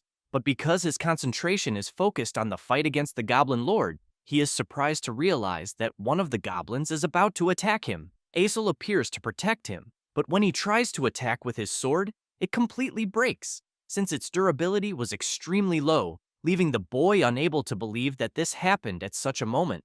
The goblin quickly turns to attack Asil, but Lila shouts for her son to grab the sword, and saying that, throws the sword to him. As soon as Asil catches it, he eliminates the goblin without much difficulty. Sushi turns immediately, as the boss is about to strike with his club, and the creature delivers the blow, but the MC finally manages to block the 15 consecutive attacks. He laughs, apologizes to the Goblin Lord for the delay, and says that now the battle will end in an instant. With that said, he turns and charges at the enormous creature, delivering several attacks, all of them critical hits, and finally finishes with a double downward strike. The Goblin Lord sways from side to side doing nothing, and then collapses heavily to the ground. The other goblins notice that their leader has been defeated and immediately retreat from the base. Wald and the others see the creatures running away and soon want to know what is happening. Leafy goes to her creator and says that he was incredible and that he succeeded.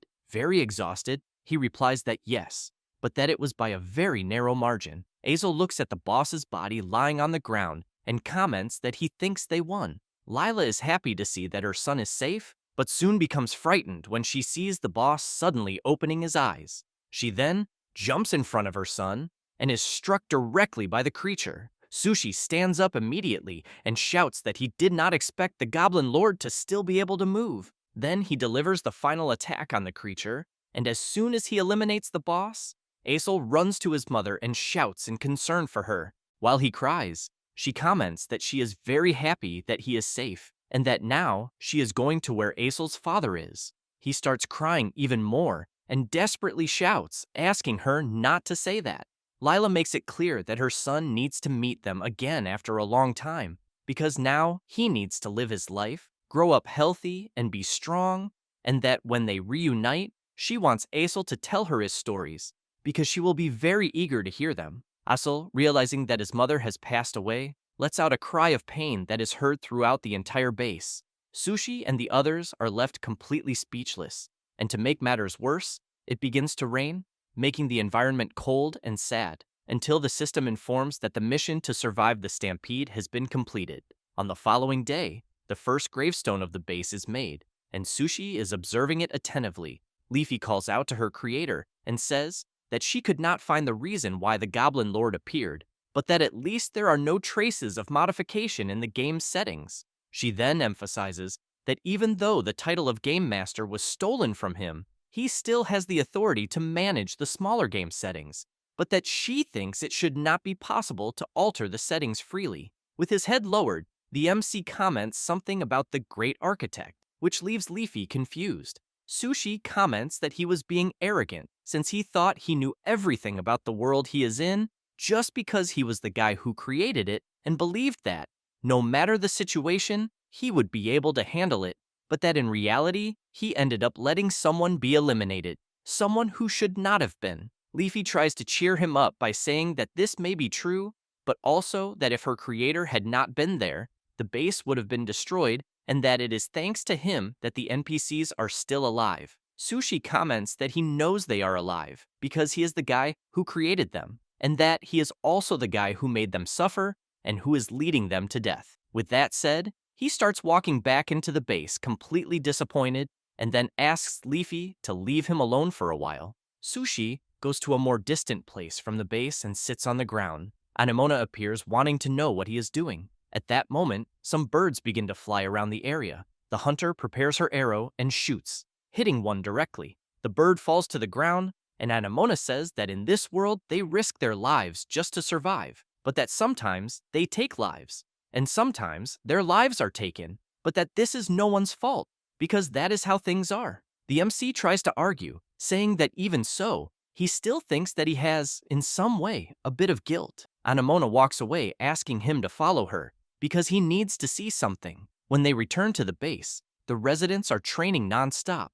Sushi asks what she wants to show him. She points forward, and as soon as the MC looks, he sees Asil training non-stop, always moving forward and forward. Anamona says that the boy has been doing this since the funeral that morning, and the MC is surprised. The hunter explains that the boy says he wants to have many stories to tell his mother, and that, for that, he needs to become stronger. Sushi is impressed when he learns this. At that moment, the boy who was training with Asil sits down on the ground and asks for a bit of rest, as he is very tired. Asil, noticing that the MC is there, runs over to him calling out to him. Sushi feels a bit awkward, but soon becomes completely surprised when he hears Asil calling him to fight. The boy beats his chest and makes it clear that he wants to become stronger so he can tell all kinds of stories to his mommy, and that he cannot afford to break down yet. Sushi swallows hard, then goes to a barrel where there are swords and comments that he is right. Thus, as he picks up a sword, he makes it clear that he will not go easy on the boy. Asil gets excited and says that this is how things should be. With that said, he charges at the MC, who in turn, while crossing swords with the boy, thinks that they are all alive and that they are living with far more intensity than he ever imagined, and that apparently, if that is the case, then he should show them a way of life he will not be ashamed of. Meanwhile, in the middle of the forest, there are two people walking. The boy wants to know exactly where they are. The old man picks up a damaged arrow from the ground and comments that the arrow was created by a magic stone, since he can feel that there are traces of mana in it. The boy is surprised and asks what he means. The old man clenches his fist tightly around the arrow and comments that perhaps they are finally close to a lead. With that said, they resume walking through the forest toward the MC's base. A few minutes later, inside the base, food is being served. Anamona stares at the food, waiting for the moment she can attack it, until Sushi notices some people approaching the entrance of the base. Leafy calls out to her creator, but he comments that apparently they have arrived. The residents are surprised by what they are seeing. One of the people who has just arrived at the base is Dorn, the dwarf craftsman, who immediately wants to know who the leader of that village is. Ginger, the other dwarf craftsman, asks his master to be a bit more gentle in the way he speaks. The MC appears saying that he is the leader there. Dorn becomes serious and gets straight to the point, asking if the MC has magic stones there at the base. Ginger feels a bit embarrassed by his master's sudden question and tries to explain, saying that they are actually dwarves traveling in search of rare materials, and that they heard there were magic stones there and were hoping that the MC would let them see them. Sushi comments that they were about to have dinner and that if they want, they can talk more while they eat together. Ginger is happy with the invitation and thanks him. As soon as everyone sits down to eat, the MC watches the dwarves attentively, since he knows that Dorn and Ginger are dwarf craftsmen NPCs, and that if he can make them allies, he will be able to strengthen weapons and develop facilities that cannot be created with magic stones.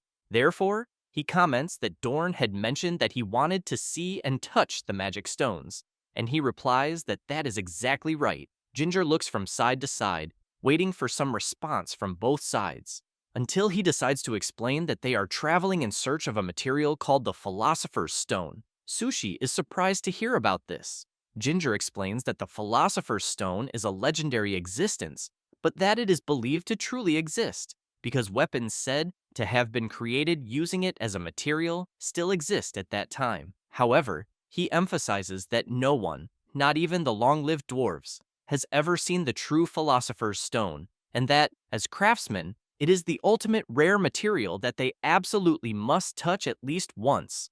Dorn emphasizes that he understands that mana seems to be involved in the MC's refinement. Sushi keeps in mind that it is true that there is an item called the Philosopher's Stone in Last. However, he knows that such an item was defined as a reward for a special multiplayer raid mission, since it is impossible to obtain it through normal play, in the sense that only players can obtain it, and that it is not wrong to say that it is closely related to mana or magic stones. Thus, the MC comments to the dwarves that they want to see the magic stones.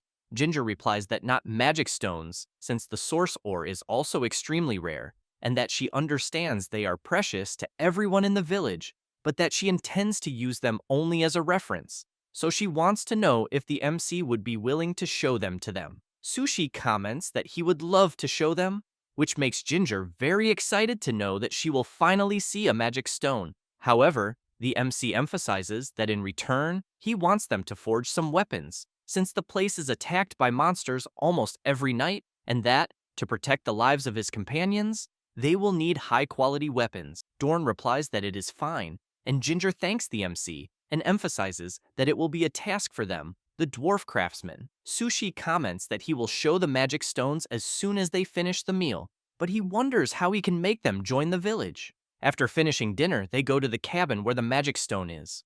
The dwarves observe the stone attentively without blinking. Dorn comments to the MC that, apparently, the magic stone there is different from what he is looking for, and Ginger is surprised to see that the old man has already noticed. Dorn explains that the magic stone there is more like a portal than a material. It is a path to mana, which is fundamentally different from the material they need. Sushi asks if that was not what they were looking for, but thinks that this was already expected since their perception is quite precise, as he knows that the magic stone there is an interface for the player and is not the kind of thing that can be used as a material. Dorn comments that he is very grateful that the MC let him see the magic stone. However, he emphasizes that it does not seem to be a clue to the philosopher's stone, and that, therefore, they will depart early the next morning. Sushi explains that, on his part, he would not mind if they stayed a little longer, and that, in fact, the village has a workshop that is not being used and there are materials they could produce with the magic stones, in addition to believing that he can provide an excellent environment for craftsmanship.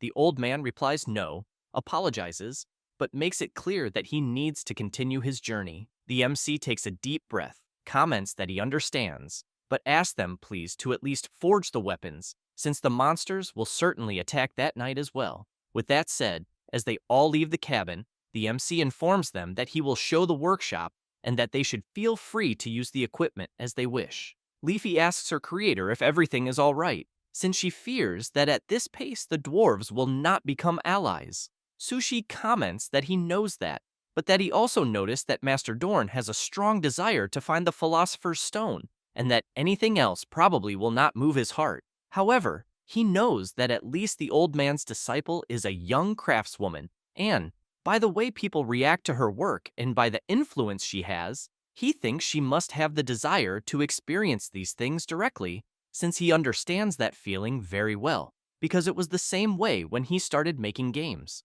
Thus, while observing Ginger looking disappointed to learn that they will not stay there longer, the MC concludes that if Ginger feels that this place is where she can find fulfillment as a craftswoman, he is almost certain that the possibility of her wanting to stay is high. After a few hours, night arrives, and the battle to survive another night begins. Ginger is impressed to see that the monsters are indeed attacking. Then, two goblins are struck directly by arrows.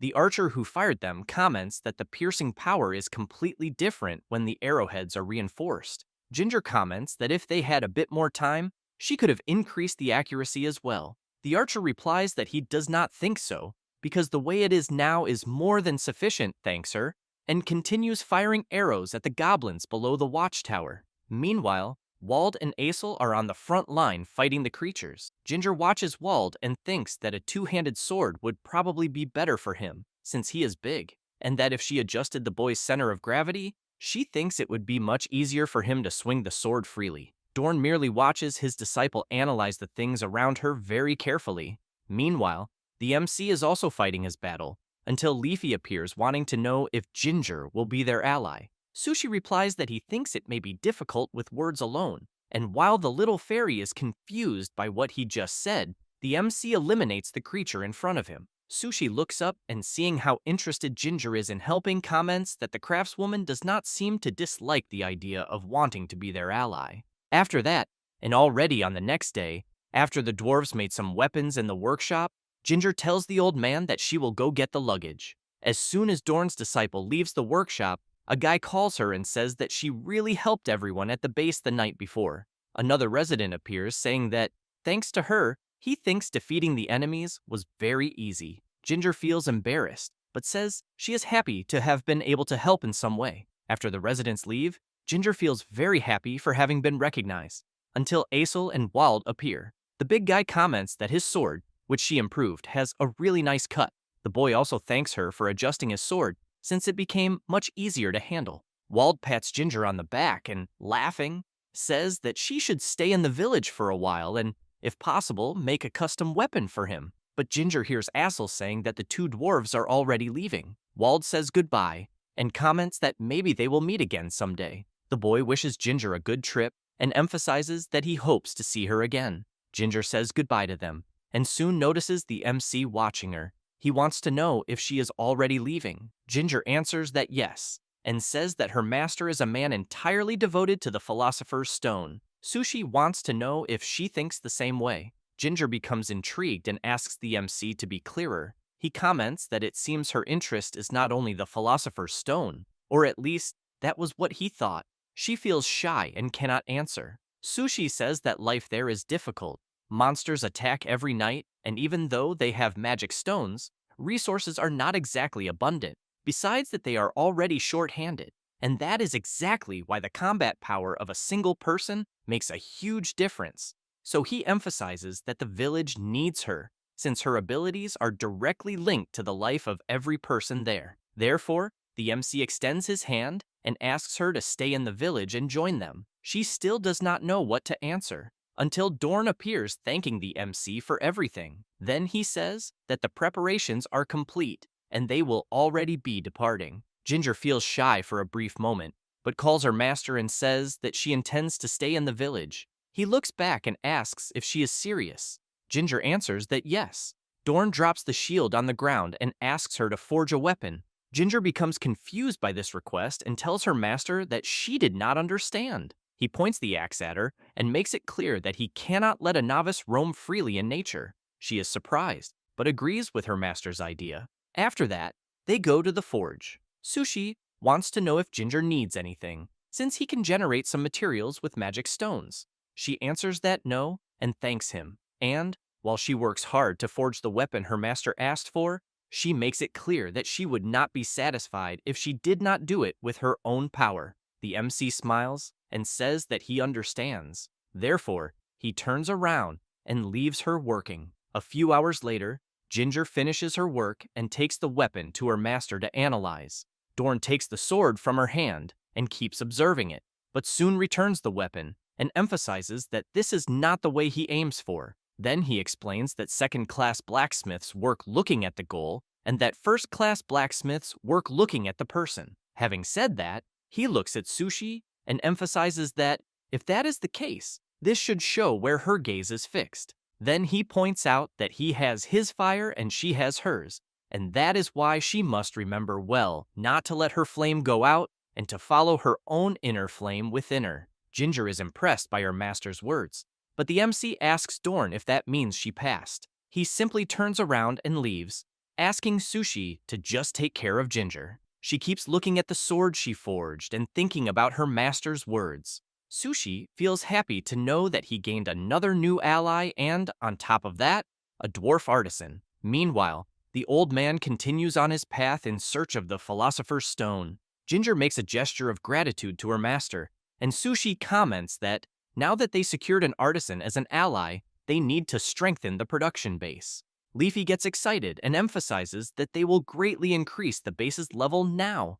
9 days later, the residents are very impressed, as they are seeing the base evolve several levels. At that moment, the village is at level 8. Ginger calls the MC and asks if this is the power of the magic stone, since it is the first time she has seen it. Sushi answers that yes, and comments that, this time, the outer walls and the workshop were renovated, and as soon as they enter the workshop, the place is completely refurbished and spotless. While Ginger is amazed, the MC says that it is the place reserved for her, and that she should use it however she wants.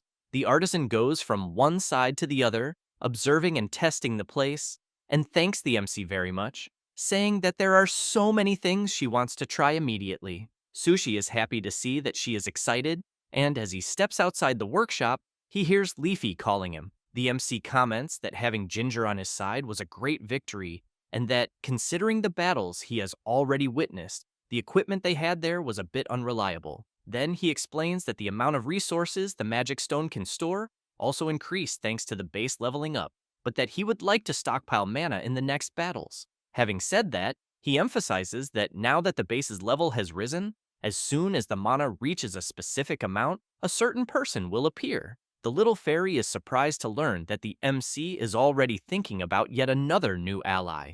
Meanwhile, he reflects that after making Ginger his ally, they constantly overcame the subsequent attacks, and that the quality of their weapons and armor improved considerably, and the burden on the members who went into battle decreased, since they have Ginger acting as support during combat. Because in the world of Last, where death is the end, Securing supplies is crucial. However, he keeps in mind that there are less than 3 days left until the second monster stampede, and therefore, he knows he needs to hurry and reinforce the defenses.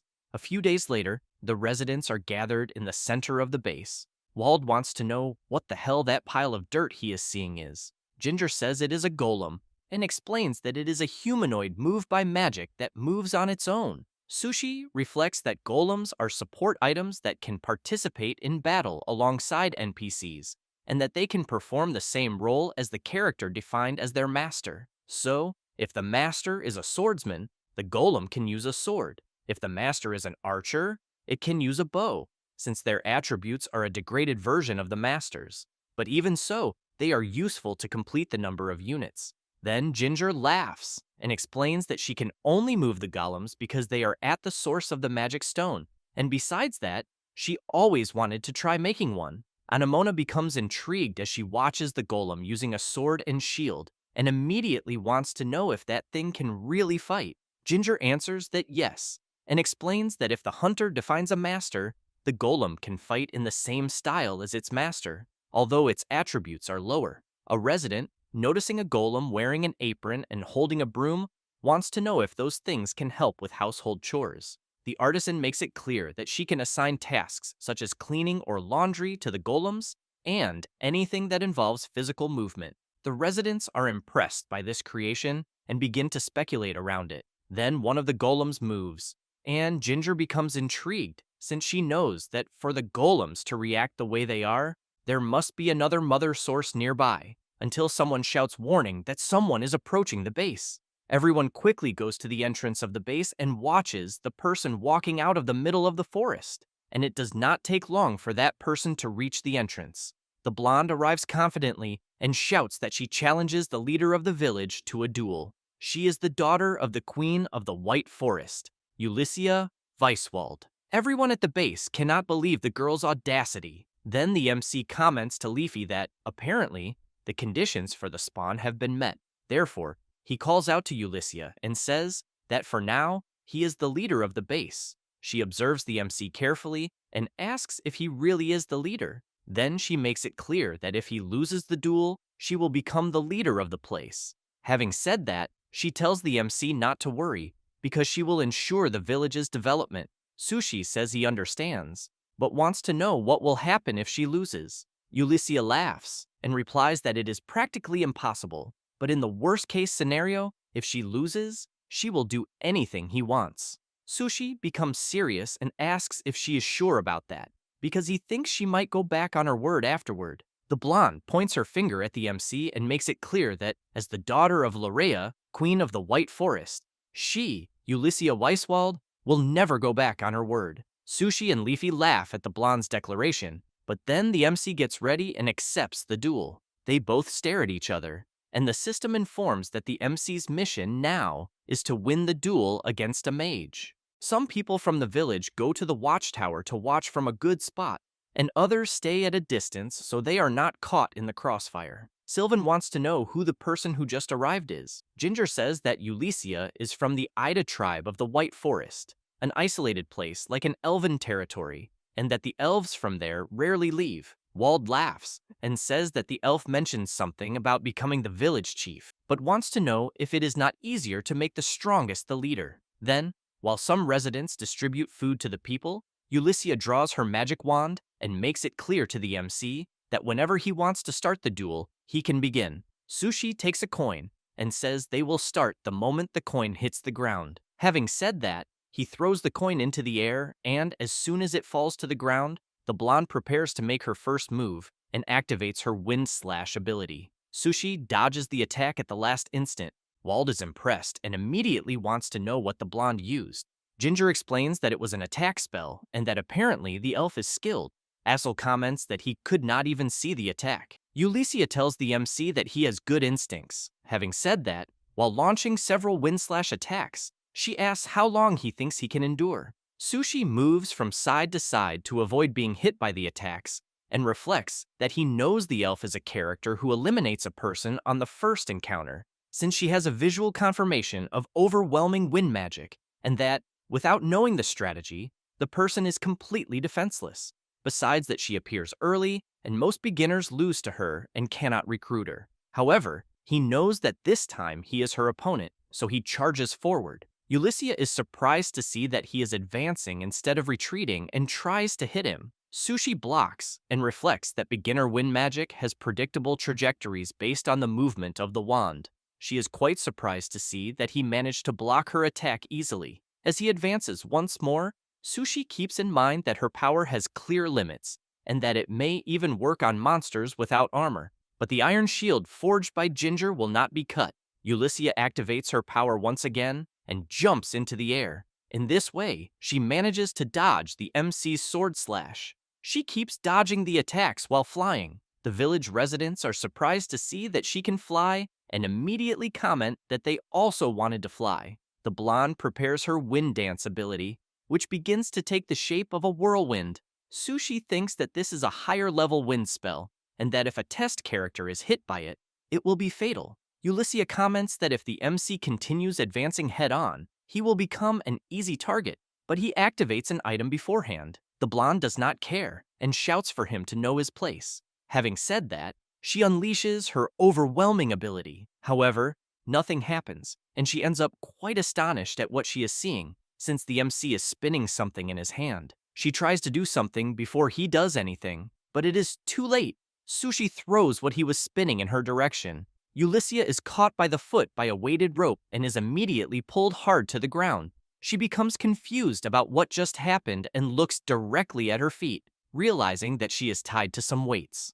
Sushi takes advantage of the opportunity, goes up to her and points his sword. Then he apologizes and comments that the level of the magic stone is still very low, since there was not enough mana there for her to release higher level spells. Therefore, he emphasizes that, apparently, it seems he won the duel. She becomes nervous and says that she ended up losing to someone who does not even use magic. But when she sees the MC's expression indicating that now she will do everything he orders, Ulissia is completely in shock. Later, she is helping to gather the debris that broke during the battle and saying that she had said she would accompany him, but wants to know why she has to help clean up the place.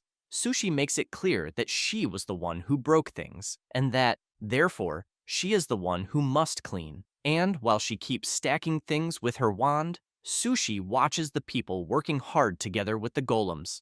Leafy comments to her creator that it is good that the mage has also joined them. He watches the elf grumbling and replies that yes, but they will test the new tactics that night during the battle. After that, the MC goes to the middle of the forest together with Ulissia, Ginger, and the golems. He is always attentive to the blonde's movements, until he calls the little fairy and asks if she can somehow find out what is happening in the real world. She tries to check, but soon replies that she cannot, and says that besides the change of the game master's name, there does not seem to be any change in last. Sushi comments that there are parts of the game's flow that differ from the original, so he wants to know whether it is because he is there in the world of last, or if there is another reason, because he fears that in this way, he will not get anywhere. Then he concludes that he needs to reach level 100 as quickly as possible. Leafy becomes confused and asks him to be clearer. The MC explains that if he reaches level 100,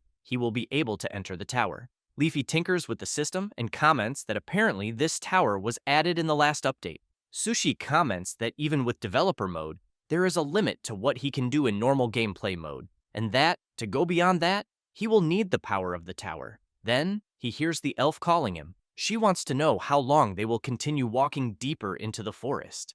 The MC replies that until the monsters appear. Then he thinks that he wants to test magic and the golems before that night's battle, which is precisely why they went to the forest. However, he decides to ask how good Ulissia is with magic. The blonde starts bragging, saying that if it is wind magic, she can use anything, as well as other types too. But she soon changes her expression when she hears the MC wanting to know how much she can use where they are. Ulissia becomes embarrassed and says that she thinks she can use some offensive wind spells and some movement support magic, but starts shouting that it is not her fault, since the magic stones there are bad and the terrain has little mana, and that if those were real conditions, she could certainly do more. The MC points out that he is not blaming her and explains that she still needs to know exactly what she can use at the moment. Having said that, He emphasizes that if the maneuver she used earlier had been in a real fight, she could have been eliminated. The elf does not like hearing that very much, and sulking, comments that she knows that very well. Then Ginger wants to know if the MC intends to use the golems with the elf. He answers that yes, but emphasizes that at the moment there is no one else who can use magic, and that if they increase magical power with the golems, they will have more tactical options. Therefore, he says that if he defines Ulissia as the master of the golems, they will act as her subordinates, and even if the golems are not as strong as she is, they will still be able to use magic. Having said that, he points to the golems and asks the blonde to pour her magical power into the creatures and make sure they recognize her as their master. Ulissia channels some of her power into one of the golems, and a strong glow occurs.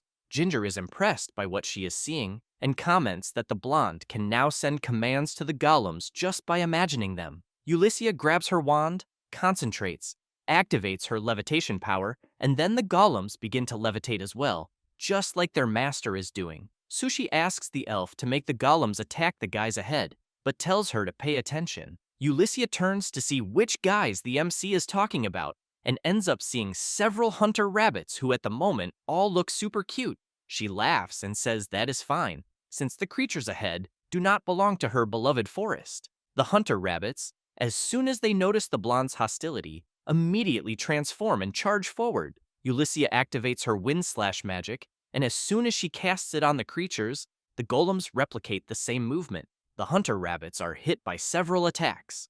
Ulissia gets excited and runs after the creatures together with the golems, and as she gets a little closer, she orders the golems to eliminate the creatures at once. The golems and the elf attack simultaneously. Some rabbits are eliminated and others flee in fear. The blonde decides not to chase them and soon wants to know what the MC thought of her performance. He makes it clear that the golem's abilities are proportional to their master, and that, therefore, she should not neglect her training. Ulissia does not like hearing that, takes a deep breath, and says that she had already said she understood. Sushi comments that he thinks it is good that she really understood, because they will need to use this in a real fight. Meanwhile, in the real world, Wataru is furious, since things are still not going as planned, and apparently he will need to take a more aggressive action. He says this while watching the MC inside the game. Back inside the game, it is already night, and the system informs that the MC needs to survive one more night. Now, he has one more ally and some golems to help defend the base. Sushi warns everyone that the monsters are approaching, and that everyone should follow the plan. That said, he calls for Ulissia and makes it clear that her movements will be the key to success. She replies that she knows and tells the MC to relax. Wald shouts that the monsters have arrived. The goblins start entering the base, and this time, they are equipped with swords and shields, until a larger goblin appears behind the others and lets out a roar, which makes the other goblins excited for battle. The MC realizes that the creatures have started fighting in an organized manner and that, as the base level increases, apparently the enemy tactics become more and more advanced. Then, he looks at Anamona and concludes that they need to raise their own tactics to the next stage as well. The huntress orders the archers to fire their arrows. And, while the goblins are being hit, the MC thinks that first they broke the enemy line formation with long-range attacks. And then, it is Ulissia's turn, as she advances at high speed along with the golems. And, wherever they pass, the goblins are struck without knowing what hit them. Sushi knows that with her high attack power and fast movement, Ulissia's magic unit functions like cavalry and can also cut through and split enemy groups. Next, the MC's group advances to the front of the battle. Ulissia heads to the left, and Wald and the others go to the right. The MC soon enters the battle and thinks that they will delay a group of goblins with arrows to immobilize them. And, meanwhile, Ulissia and the golems cause chaos in another part of the battlefield. Sushi keeps in mind that while the ground squad wears down the other group, Ulissia, who is the key piece this time, has her fun, while the goblins are worried about the ground troops. Sushi, realizing that the plan is going as intended, reflects that in this way they can locally cancel out the creature's numerical advantage. The blonde continues taking down several goblins at once, until the MC shouts, telling Wald to finish things there quickly and go after the goblin that seems to be the leader of the creatures. He defeats the weak goblin and comments that he did not even need to say it. Being so, he gets excited and says that the big one is his. That said, he rushes toward the goblin that appears to be the leader of the lesser goblins. However, Ulissia appears shouting, telling Wald to get out of her way. He is surprised by the elf's sudden appearance, and she charges through, striking the creatures. Wald has to jump to the side so he is not hit as well. Sushi is surprised by Ulissia's attitude. Wald, on the other hand, gets nervous and shouts, wanting to know what the blonde thinks she is doing. He responds by shouting that he was the one who stepped in front of her. At that moment, a creature appears in front of Wald, and the MC shouts, telling him to pay attention. Wald manages to block the attack at the last second, but is heavily pressured by the creature's strength. Sushi tells Wald to hold the goblin the way he is doing, that he is already arriving. Being so, with a quick movement, the MC delivers a slash to the creature. Wald lets go of the goblin and shouts, saying that now it is his turn. Then he drives his sword into the goblin, who barely has time to defend himself and soon falls hard to the ground. The goblins realize that their leader has just been eliminated. Sushi comments that this is great and orders everyone to finish this once and for all, and they all move together to end the battle. A few hours later, the villagers manage to defeat all the creatures, and the system announces that the mission to survive one more night has been completed. Wald wastes no time and immediately goes to Ulissia and shouts, wanting to know what she has in her head. Leafy appears and says that apparently there are still things to improve in the group's coordination. Sushi agrees and comments that he knows that, in fact, Ulissia is a great asset in battle, but seeing Wald and her arguing, he emphasizes that they need to further refine their group tactics for the second wave and strengthen the base as well. The next day, the base is once again being upgraded, and as soon as it is ready, the base reaches level 10. Wald looks around and comments that it has become even bigger again. Ulissia comments that it does not reach the level of elven creation magic, but that the power of the magic stone there is not bad at all either. Sushi stays at a distance observing the surroundings, and Leafy says that they managed to level up in time. Sushi agrees, but points out that it was by a very small margin, since he has in mind that wanting to increase the level before the second wave, they invested all their knowledge and effort into gathering resources. And that, thanks to people like Anamona and Ulissia, whom he normally would not be able to recruit in a regular match, they managed to gather the maximum amount. Leafy comments that now that the base has reached level 10, something will happen. Sushi agrees and says that this means more NPCs will be added. Being so, the MC shouts for everyone to clear the square because more players are about to arrive. That said, a glow appears in the sky, and soon a beam of light descends into the center of the village. Everyone watches attentively, and from the light, more people come out to help in the village. Sushi approaches them and comments that he is sure they are confused. Then he asks them to let him explain the situation to everyone. And after some time explaining the situation, one of the people shouts, saying that the MC is joking since they were dragged there for no reason and forced to fight monsters. Next, a woman asks the MC to send them back. Sushi comments that he is very sorry and makes it clear that there is no way to send them back. Sylvan approaches, saying that, even so, they have houses and food there, and that, for now, living there is the only real option. The guy from before keeps shouting, wanting to know what the old man is talking about, and then points his finger at the MC and says that he was the one who kidnapped everyone there. At that moment, Wald draws everyone's attention and comments that he has seen this type of reaction somewhere before, but as he tries to speak, he realizes he is not good at talking to people and bursts into laughter. The people soon want to know who the hell he is and ask Wald to stay out of it. Hearing that is a shock to Wald, and he immediately becomes serious and makes it clear that they tried to be kind. And, as he tries to charge at the new residents, two people hold Wald back so he does not mess things up. The other villagers are stunned by the shouting happening there, until Anamona asks if they should deal with that night's attack only with the current members. Sushi answers no, and emphasizes that the scale of the attack will only increase, and that it will be difficult unless they increase their numbers as well. The huntress watches the furious Wald and thinks that if they do not reach a consensus, she believes things may get out of control. The MC just takes a deep breath, thinking that he needs to resolve this as quickly as possible. A few hours later, the women of the base continue working and talking. In the workshop, Ginger is showing the new residents how the artisan craft works. Asil is watching the new children play. The new residents who can fight are gathered at the training field. Sushi shouts, warning that the monsters will not have mercy on them for being new. That said, he emphasizes that if they do not want to be eliminated, they must prepare properly. The guy from before, who was upset about being taken there by force, just keeps observing things without saying anything. Later, dinner is being served and several people are in the dining hall. The new residents are talking and eating, while the old residents are talking about what they will do later. Sylvan tries to get a little more drink, but the woman refuses to give him more, and the new residents notice this. And the woman and the guy from before do not like it. Sushi notices this and thinks that unfortunately, they will be going into battle still carrying so many uncertainties. Then he considers that perhaps that night's fight might really be difficult, and it does not take long for the 12th day of surviving the night to arrive. While Wald and the others fight, one of the new residents trembles in fear of getting involved in the battle. Wald notices this and shouts, wanting to know what the guy is doing, because he needs to fight harder and push forward so he is not forced back.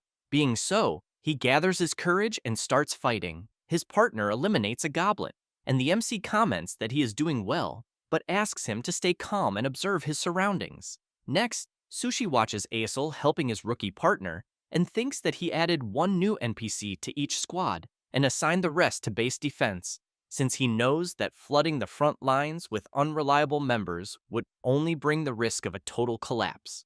Meanwhile, in the center of the base, Leafy is observing the new residents standing around, until a guy asks what they are doing and tells them to take their positions quickly. However, the new residents do not care at all and just walk away. Leafy notices this and does not like it one bit. Back in the battle, the archers in the watchtower are trying to keep the surrounding goblins at bay. The MC thinks that the tactics from the last battle should work that night as well. At that moment, Ulissia flies in with the golems and comments that now it is her turn, and they go out, causing quite a mess on the battlefield. The blonde laughs and says that goblins never learn. The MC, seeing that the elf has opened a path, shouts for everyone to keep advancing. While the older residents defeat some goblins, the new residents begin to struggle to move forward, but Ulissia appears shouting that it is time to open the way again. Sushi replies that it is fine, since they are managing in that area. The elf once again eliminates several goblins at once, thus opening another gap in the front line. She laughs and says she is already ready for the next stage and once again goes out carving a path through the battlefield, until a red light points from the center of the forest and leaves the blonde quite startled. A goblin appears from the middle of the forest, charging straight at her. Ulissia cannot dodge and ends up being struck and thrown hard to the ground. More goblins begin to emerge from the forest. The blonde grabs her wand and says she would never have imagined being ambushed by a bunch of inferior beings. Sushi is intrigued by this and shouts that it is a second wave. Wald asks what they are going to do. The MC replies that he will help the elf, since she is at a numerical disadvantage and close combat is not her strong point. That said, both of them run to help her. However, several goblins block the path, intending to stop them from passing. Wald, while fighting a goblin, wants to know what the hell happened, since it almost seems like the creatures suddenly gained more stamina. Sushi looks to the side when he hears a rookie scream after being struck. Then he thinks that the situation has become more difficult, because the enemy pressure is too much for the new recruits to handle. And, watching Ulissia struggle, he questions why there was an ambush, since he knows that goblins should not use such tactics on day 12.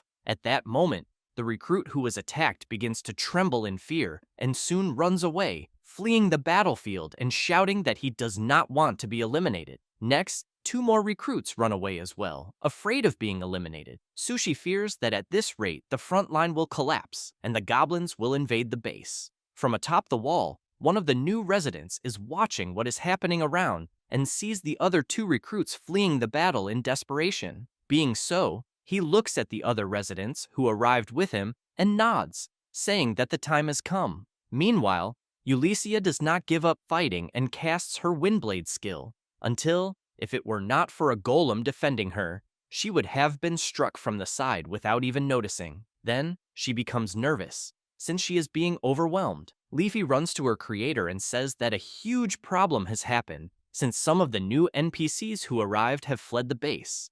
The MC becomes nervous, since besides having difficulties on the front line, now this new problem has arisen. And seeing the others struggling and visibly tired, Sushi tells Leafy to initiate the combat AI switch, which leaves her quite surprised and wanting to know if her creator is sure. He replies that he knows it is a huge risk, but emphasizes that as things are getting complicated, he needs to end this quickly. Being so, the MC shouts for Wald and Asil to gather everyone around him. Wald asks if it is really necessary, but Asil calls him and says they need to do it quickly. Being so, after calling the others, they run to join the MC. Sushi and his partner are fighting, and after eliminating the goblins there, the MC looks to the side and says that at the current pace he thinks the battle line will collapse. That said, he says he will strengthen all of them with the power of the magic stone. Asil is surprised and asks if the MC can really do that, and Wald shouts that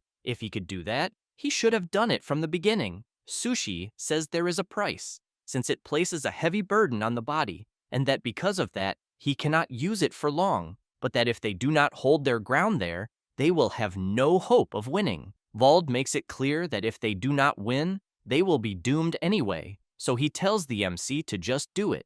Being so, Sushi tells them to turn their backs, and the combat AI selection system asks the MC to choose. He thinks that since he is logged in through developer mode, he can change the AI that controls the NPC's movements to something more powerful. However, he keeps in mind that altering the combat AI overloads the characters, and that in the worst-case scenario, the NPC's memory may be corrupted, leading to their elimination. So he knows that this is a double-edged sword that he cannot use all the time. And, as soon as he selects the exceed option, he tells everyone that it is done. Asil is impressed, and Wald comments that he feels immense power running through him. The MC makes it clear that this will not last long, and that they need to meet up with Ulissia quickly. While running, Asil notices something, since he is seeing that apparently the enemies seem much slower. And while they fight to open a path to reach the elf, Wald comments that it is too easy and asks for more goblins to appear. Where Ulissia is, she is having to retreat while fighting several goblins at the same time. However, she realizes that she is heading straight toward where there are even more goblins and becomes worried since she thinks she will not be able to move in time. The goblins shout and charge at her, but one of the creatures is struck directly by a sword slash. The elf notices that reinforcements have just arrived. Sushi shouts, asking if she is okay. Wald emphasizes that they went there to save her skin.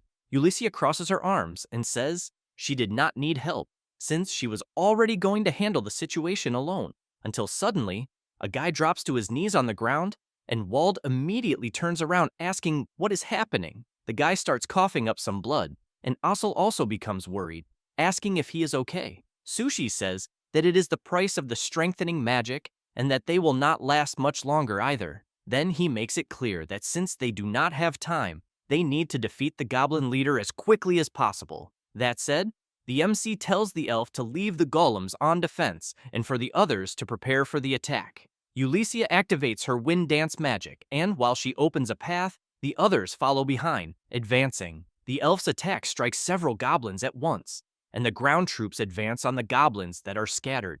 Sushi runs toward a group of goblins and quickly thinks of something, and, as he throws the sword, he tells Asil to use it as a step and jump. The boy wastes no time, jumps onto the MC, and while one of the goblins is struck in the foot by the MC's sword, Asil propels himself forward and eliminates the goblin leader. After managing to survive the second goblin horde, everyone is being treated in the center of the base. One of the people is complaining that his body hurts a lot and that he will never do this again. Sushi appears saying that Asil did very well, but wants to know if his body is okay. The boy thanks him, but says he is in a bit of pain, until Leafy appears apologizing to her creator for not having managed to stop the deserters. He comments that there is nothing to be done, but that in any case he wants to know if she knows where they went. The fairy says that apparently it seems they are trying to leave the forest. Sushi takes a deep breath and comments that the monsters will block them and they will return soon. Next, he looks at the people being treated and comments that there are 2 days left until the next wave. and that they need to build a stronger defense system. Meanwhile, in the middle of the forest where the deserters are, the one responsible for the rebellion comments that the food has been secured and that he thinks it should last until they leave the forest. And, as they continue walking deeper into the forest, a creature watches them from the top of a tree.